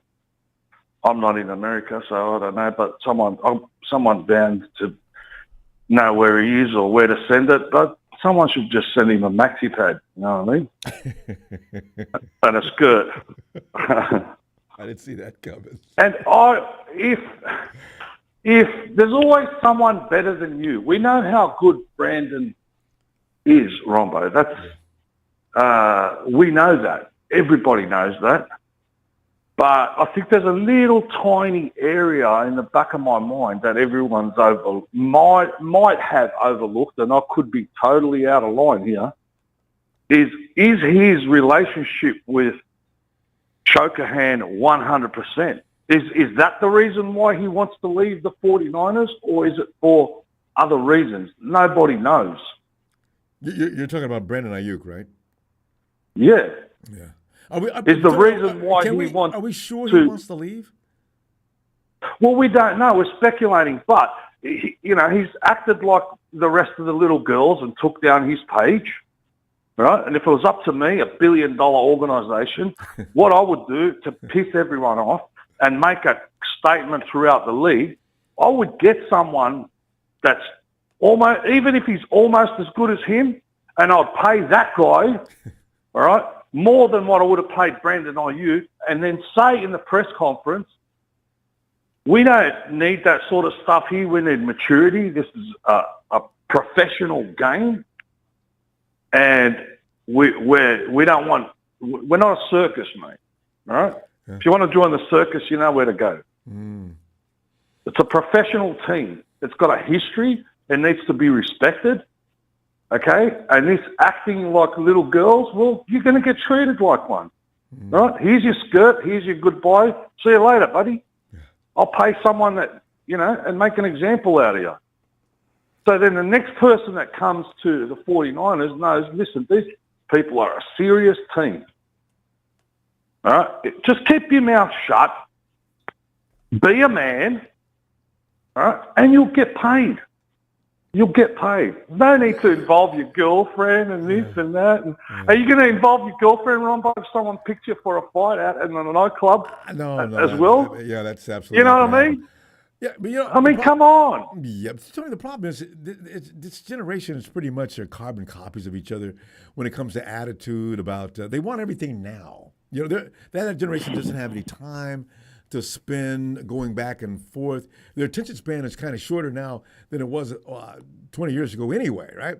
So you figure they're dealing now with kids that just don't want to listen. I don't know. Grab him by the ear, all right, as old as he is, 22, 23. Grab him by the goddamn ear, all right? Put him in a car and say, you've got problems, brother. You've got problems. You're wiping out Facebook pages and things like that. Get your ass over here and have a look at these parents, right, with newborn babies sitting there with with babies that have got cancer, right? Mm. And maybe they will or maybe they won't survive. And then you come and tell me, you little girl, that you've got problems. That's a good point. Yeah, that's a good point. Right? Not being grateful is a good point. You're in a position where you can do well. There's no need. You're in a position that you don't have to work for the rest of your life, right? Like the rest of us, and you're going to act like that. I'm sorry, it doesn't work in my book. I'll find a solution in 2 seconds flat. I feel you on that. You can't have a normal society if you're going to function the way that you're going to function. But anyway, back to 49ers. Shanahan, we still have the same problem, Ronbo. Right? He hasn't figured a way to get over the hump at the end of the season. That's what we've got to focus on. Whether this guy is going to make, it's not the players. He's had the players to win 2 or 3 Super Bowls. What are we going to do with Kyle? Who's going to tap him on the shoulder and say, mate, 3 Super Bowls you've been to, you've lost all 3 of them. In the fourth quarter. Exactly the same way. Exactly the same way. What's going on, brother? Do you need some therapy? What do you need? Don't be scared. We're not going to, crucify you. You can get to that's why I compared him to Dak Prescott the other day. Because you can play good all the way through the whole season. Excellent. And then come to the end, boom, you shit the bed. Get all the way to the Super Bowl. Yeah, I know that's not been addressed enough, actually. If you settle, Ronbo, it doesn't matter what you're doing, whether you're a doctor, whether you're an engineer, whether you're a truck driver, whether you're a football fan or a coach. If you settle for mediocre and you settle for being mediocre, you're going to become mediocre. You can't settle for that if you want to be a champion. Yeah. There's no way around it. But, I'd really love to know what Kyle's thinking when he goes home and he's alone with his own thoughts. Because what you're saying it's ringing in his ears as well. What do I need to do? His blood must run cold. Someone put some stickers on him with a thing so we can monitor his brain functions and, like they do when they take him to people that have got problems with sleep apnea. They put all the stickers on their head and they monitor their sleep. Well, we can do that with Kyle. His blood pressure and, anxiety, this, that, adrenaline, the whole lot. We can probably solve dream it. Activity. I always wonder whatever, when they get the results, what does that determine and how are you going to treat it? I don't, so Kyle's just got to have a moment where he doesn't get afraid and be getting conservative. And he has been known to do that in every one of his losses in the fourth quarter. He's coming in the fourth quarter with leads and somehow things got away. In some type of epic fashion. No, all of them. And the other thing is, epic fashion. as much as I want to get excited about this draft and all that stuff, I can't. Yeah. Because I know that, the same thing, like I said to you on Twitter, that Carl's going to redshirt 3/4 of these guys, and you're not going to see him for 2 years. Well, then again, the draft is not meant to bring players in, not on this team. If we were an up-and-coming organization, but this team's already got established studs, and they're not going to beat them out. So they're building for the future. No, I know they are, but there's positions of need, and we still don't know who's going to be there. So I'm just going to wait till they name the 53-man roster, the final cut. Yeah, and then we can make judgment, Right. And the rest is left to Mr. Chokerhand, whether we go back to the promised land with the picks that he made or not. Tony, always a pleasure to hear from you. And you speak for so many of us, that tone, that rage, that anger, that Shannon, would you please? We love it. Because most of it's common sense. I know. I don't know why they call it common. Yeah, I know, because I've always wondered about that. What is that, common sense? What is that? It can be defined by so many people in different ways. But Tony, listen, I'll see you Friday, and we'll get into the draft and let people make guesses. All right? Appreciate it. All right, brother. Shout out to everyone else, Big Papa D, the rest of the crew, everybody else, and let's see what happens. Yeah, that's all we can do. All right, Tony. Cheers, my man. All right, brother. Cheers. Hey, yo, Ellis. Ron Bizzle. And Kyle plays a ton of rookies. Does he? AM and FR Singh? Kyle plays a ton of rookies? How many started last year? I don't remember Kyle playing a ton of rookies. Anyway, Ellis, go ahead, man. We got a situation here. We got the draft coming up this weekend, and you got Kyle and Chris. entertaining people by going up to Washington, putting on nothing but Washington gear. And, you don't know what to make of that. We do know that Brandon Aiyuk, according to his agent, never said some of the things that have been said about him.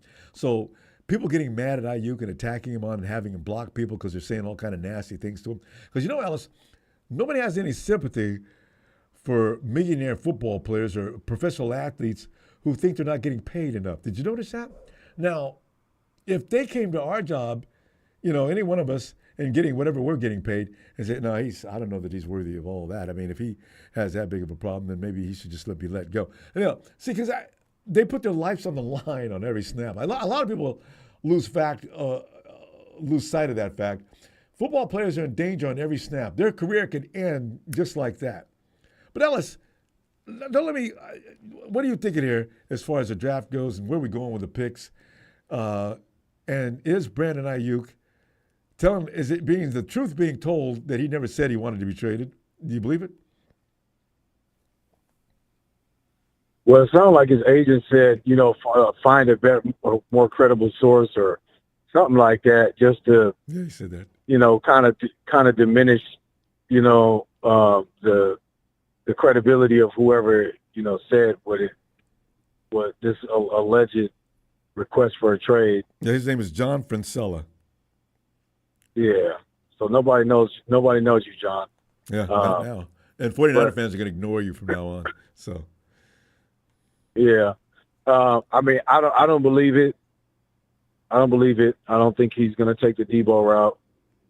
And, he just has to learn patience. This is a maturity thing. You got to be patient, let the process, play itself out. He's got to set the example. Can't be acting, all young and, just kicking your feet and doing all that other shit. Just be a professional, you know what I mean? Because at the end of the day, that's also a representation of you, not just how you play on the field or how you practice, but how you deal with situations such as, contracts and extensions and whatnot. How you behave during those times are, say a lot about you and your character as well. And I think Fred and George, for the most part, they set the bar pretty high for that. So they should take the high road and, not go the Debo route. No, you don't got to do all that. You don't got to do all that. You don't got to do all that shit just to get money. You don't have to do that shit. That shit is silly. So, but hopefully, he sticks to that. I don't believe it. As far as the draft and the Washington thing, I mean, clearly they're looking at that tackle. I thought they had more than one that was over there too. Yeah, they do. They do have. There's two. The other one's his name is Roger something. Garden. Yeah, Rosengarten or something. Rosengarten or something like that. Yeah, Rosengarten. Yeah. Right.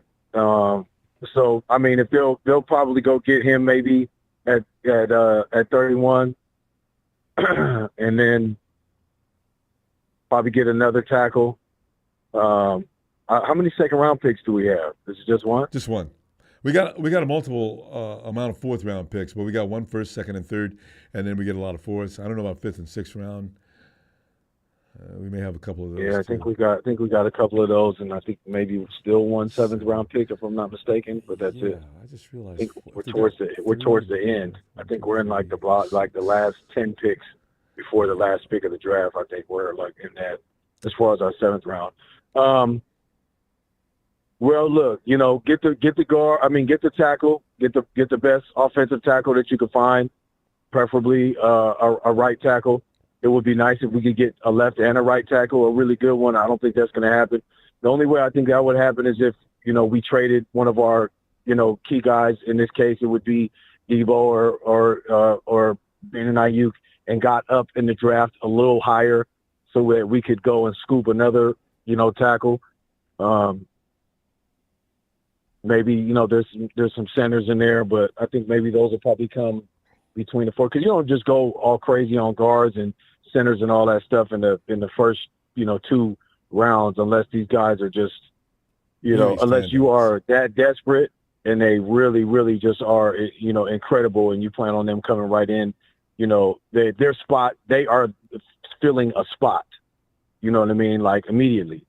Do you remember if Quentin Nelson went before Saquon Barkley that year? Barkley went really high for a running back. But Nelson was right either one before him or one after. I can't remember. Shit, anyway, I don't know. I didn't really. But there's not many Quentin Nelsons. Quentin Nelson comes. That's a generational player. You're not going to get those. Don't come around every year. So. Yeah.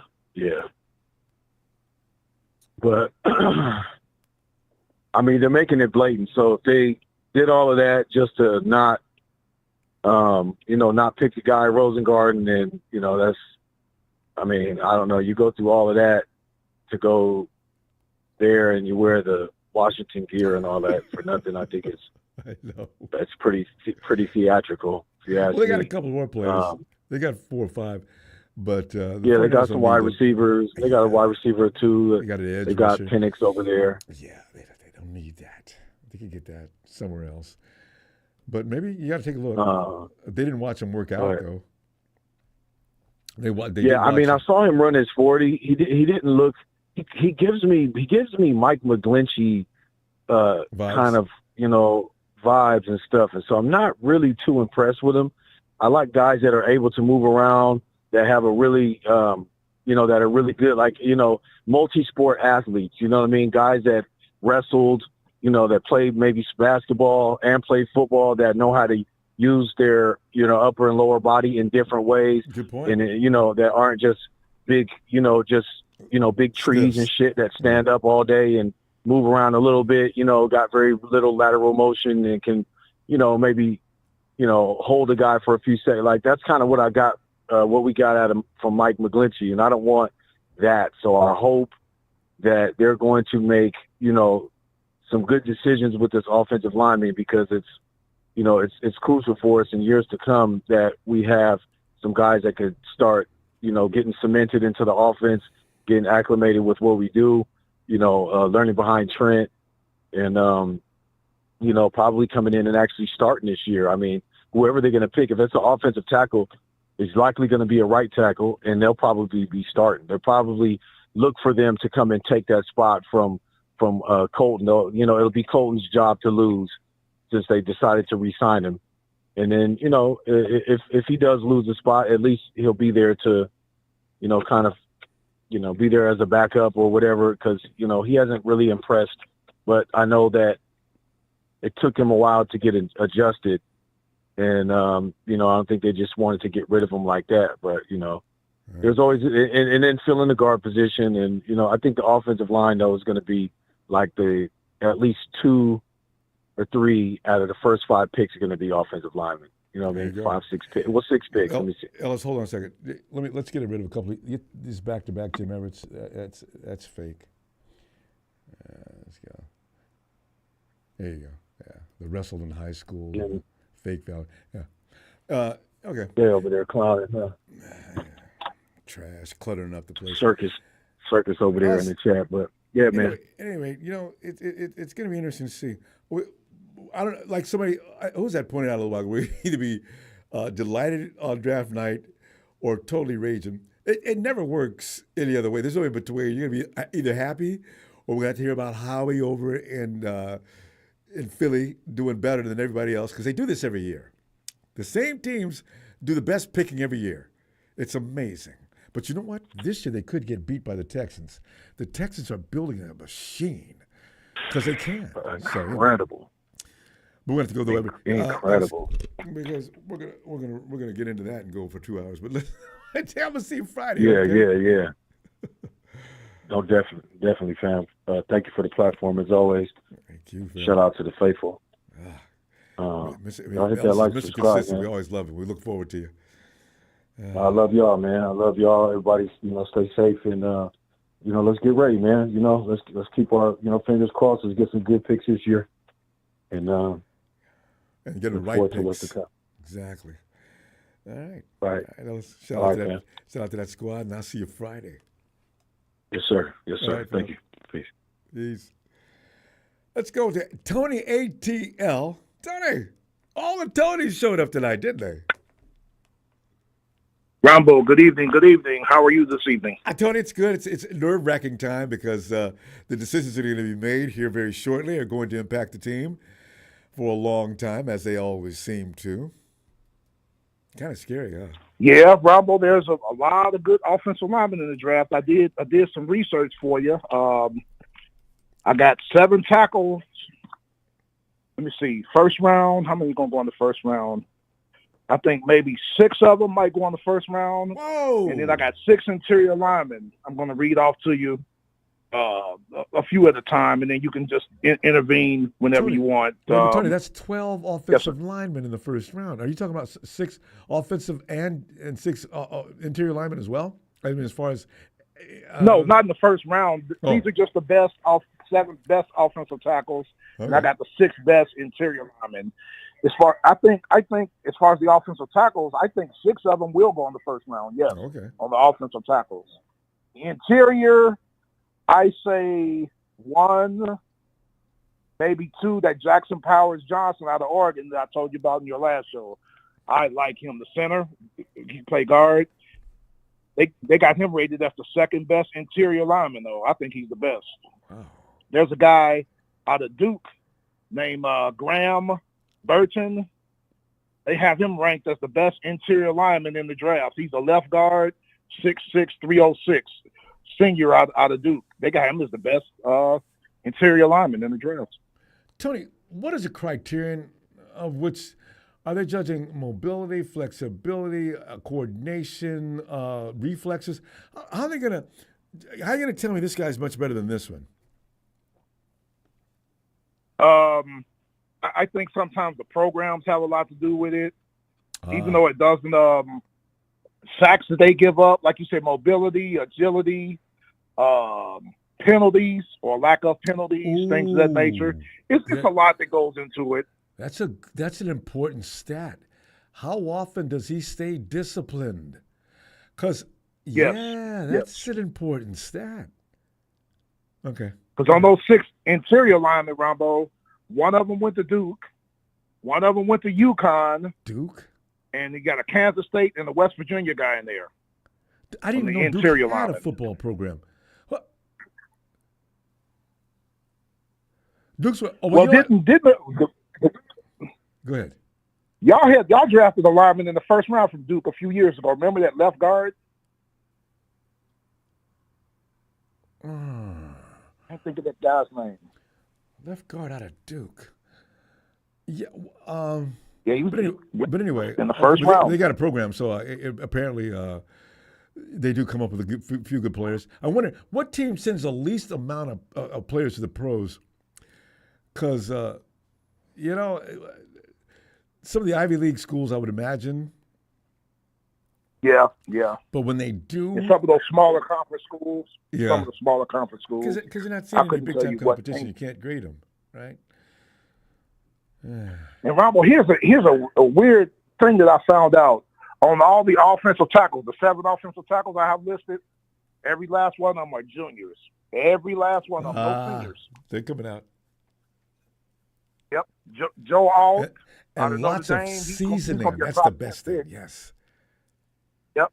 Joe Alt out of Notre Dame, 6'8", 325. He's going to be the first one. He's going to go probably to Tennessee at 7. The guy you like, Talise Fugua, 6'6", 334 out of Oregon State. He's the 2nd best. Okay. Oli Fautanu out of Penn State. He's the 3rd. I had a problem trying to pronounce that name too. Okay. Yeah, I know what you're talking about. I was looking at those guys. Fautanu. Yeah. 6'6", 333. Here's some that you haven't really mentioned, and I knew all about these guys. J.C. Latham. Now, J.C. Latham, Ronbo, is a right tackle, which is what y'all need out of Alabama. I think 6'6", 335. Mentioned that name. Well, yeah. Ellis mentioned him. It seems like, Here's another right tackle. This is right behind him. Amaris Mims, 6'7", 335 out of Georgia. You know what? Yep. There's been a writer that actually has already attached him. I think it was Matt Barrows, who believes Mims is coming to San Francisco because he's got a lot I think y'all can get one of these guys, potential. Of these 7 offensive tackles that I have listed, 4 of them are right tackles. You would think they would be left tackles. Only 3 left tackles, and y'all need a right tackle. You know, and the bad thing about that is, Tony, a lot of people go out and get a left tackle. They're going to get him up. They're going to get him up to speed, put him on the right side. There's a lot of footwork difference. And the 49ers, every other organization in the league ought to realize you can't take a kid that was good at left tackle, put him on right tackle, and expect good results. That's going to take a while for him to learn that position. He's not used to moving like that. And so he goes over there and fails. McGlinchey might have been better on the left side had he started out. Because at Notre Dame, McGlinchey was on the left side. But check this out, Ronbo. In 2014, when we drafted Jake Matthews out of Texas A&M in the first round, you know he comes from the Matthews family of Bruce Matthews and Clay Matthews, his son. Oh, yeah. He was a right tackle at Texas A&M. We immediately put him at left tackle, where he's been ever since 2014, going into his 11th year, and he's doing well. Motivated by the fact that you get paid more on the left side. We got the sixth best tackle is Troy Fautanu out of Washington. I think y'all mentioned him. Yeah. 6'4". He's a left tackle though. 6'4", 322. And here's one you don't know about. He's been on NFL Network and all this. Tyler Guyton out of Oklahoma. I've heard his name a lot, though. Right tackle. Yeah, right tackle. So it's 7 of them, Ronbo. 4 right tackles. You're not going to be able to get your draft cross Fuagua. You won't be able to get him. He's going to be gone in the top 15. I know. But there's 3 right tackles that you might be able to get. The kid out of Alabama, the kid out of Georgia, or the kid out of Oklahoma. Yeah, that's what burns me about the Hawks. They're up there. They've been watching him. He's up there in the Great White. No, that's Canada. He's up there in the North. And the Hawks are probably just every game they're attending watching those kids, right? Because it seems that all the schools up there have good offensive line coaches, and they seem to scout and get the right kids to put in those programs. Yeah. So, the Hawks are going to pull an offensive lineman that first pick. I don't. What do the Hawks need otherwise, Tony? You think so? Remember, I was telling you I was thinking they was going to take the quarterback out of Washington. I don't know. Well, the Hawks need defensive linemen too. That defense. Oh, but they need defense. Linebackers. Yeah, but you could be right about a quarterback though. But they're picking a number 16. You're not going to pick a quarterback at 16. I mean, if you're going to do that, you might as well trade up. They did re-sign Leonard Williams, though, which was smart. They re-signed Leonard Williams. They need interior defensive linemen, and they need linebackers because they let Bobby Wagner. I didn't know Bobby Wagner led the league in tackles again. Listen, Bobby Wagner is like Megatron or somebody. I mean, the dude is an Autobot. Bobby Wagner is he ain't slowing down. They didn't re-sign him, though. They let him walk. I don't know who he's with, but they let him walk. They're worried about him falling off suddenly, apparently. Wait. The Hawks, they let Bobby go? Yeah, because they're going to draft. I think they're going to draft another linebacker. They let him go. I think, did Bobby Wagner sign with? No, not Detroit. I think he signed with somebody, but I can't think of who it is, Ronbo, right now. It's in the NFC, and it's not in the NFC South either. I would have liked to sign Bobby just for a year contract, though. Well. Yeah. But there's 13 linemen, Ronbo, in this draft. That kid from West Virginia is good. I like him, the Zach Frazier, the center. Yeah, I wonder if he can play guard. Heard about him earlier. Tony, is that Tony that likes Jack? Who's that likes Jack? Somebody brought Frazier up earlier and said he could play center. Yeah, it was the Tony. It was your Australian Tony. He talked about him. Yeah, I like him too. But I like that kid, Jackson Powers Johnson, out of Oregon. I think he'd be a great fit for y'all because he can play guard too. That's the guy that reminds me of Quentin Nelson. Tony, is it that we don't? 6'3", 319. You know what? You mentioned these guys. When you mention the schools out here in the north, on the northwest, I always my problem is SEC players. I've developed an infatuation for Southern football. I guess, well, you know what? The sexy picks, your receivers, your running backs, your corners. Those are the ones I want to get out of the SEC. But otherwise, I guess you can pick out the big guys. I mean, when's the last time Cal or Berkeley sent somebody to the league? Washington probably has a couple of times. But, you don't get a lot of the high production offensive linemen or offensive players out here. So, But even one of the NFL Network analysts, I can't think of the name of him, he did this mock draft. He has right tackle Tyler Guyton of Oklahoma, 6'7", 326, going to you guys at pick 31. Okay, I'll take it. I mean, I've become so prejudiced that, you know, I don't even need to see him play. You play Southern football, kid? Come on down, Jack. Yeah. I got a place for you. Because they go against rip-roaring. I mean, the competition is ridiculous every week. And they survive it. Big-time program, Oklahoma. Yeah, big-time program, Oklahoma. So, you know, it's all good. So he's one of the top 7 linemen in the draft. So got my vote already. And that's what I was saying. Some of these guys are going to be available in the 2nd and 3rd round, man. That's why I hope we get one of them, the interior lineman. And I know you're right out there. You guys are right out there in Atlanta. They don't have to get a hop, skip, and jump, a quick ride on over there and check things out. Of course they're going to do it. So we got to go, though. Go ahead for that.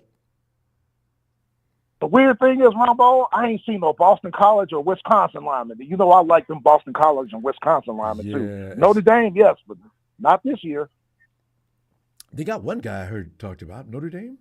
There's one I thought I heard about. Maybe from Notre Dame, but not Boston College or Wisconsin. Yeah, they're always turning out. Yeah, that's an offensive lineman machine, both schools, right? Yeah, Chris Lyncham, the best right guard in football we have. Chris Lyncham, our 2020 first-round pick. So. Boston College. Well, Tony, tell you what, keep an eye on stuff. I'll be checking out your stuff. Have you been forwarding that stuff to me on social media? I can. I got a Twitter account. I can forward it to you. Okay. And because I got to be educated on these draft picks. All right. And Ronbo, that Chris Hansen, I just don't say nothing. I don't know the real Chris Hansen from the fake Chris Hansen. It's like he's playing tricks on us, so I'm just leaving him alone. Yeah, I'm trying to. He's been around with us a long time. Chris Hansen doesn't say. I know him. I just haven't paid attention to him. I'm going to know which one's. He's never act crazy like this. Never. That's why I'm going to know who it is. If it's, I think I got rid of another Chris Hansen the other day. Anyway, all right, Tony. See you Friday. Have a great week. Good talking to you, Ronbo. And Rams fans, y'all don't have a nation, and we got less than 2 weeks till we see y'all screw up. I can't wait. Good night, Ronbo. Night, Tony. Good night. Oh, God. See, this is the thing, you know. We got to put up with these guys, man. It's just so ridiculous. Why don't you guys go find something else to do? I can't imagine. You guys could actually make business cards. Full-time troll. Come on, are you serious? Fam, I'm gonna go ahead and get up on out here. I'll look for you next Friday. We do some mock drafts. I know for sure Tony's gonna be on. I think Papa D. I got to get back to him and see. He'll probably be on Friday. Tony will be on Sunday, and we'll see if they know what they're doing next week. It's always fun to check out guys like that and see what they're doing. And we can't do mock drafts with everybody, but if you got some draft picks in certain rounds or something like that within the amount of time, we want to hear from you. All right? Please remember to subscribe so we get those notifications to you and let you know when we're getting ready to have a good time. And we want you to call in as well. We got the information right at the base of the screen and also in the description. All the information you need to get on that phone and let's talk some football. And also, don't forget to hit like. I like likes. And thanks for those contributions tonight, fam. Always appreciated. I'll see you Friday. Niners!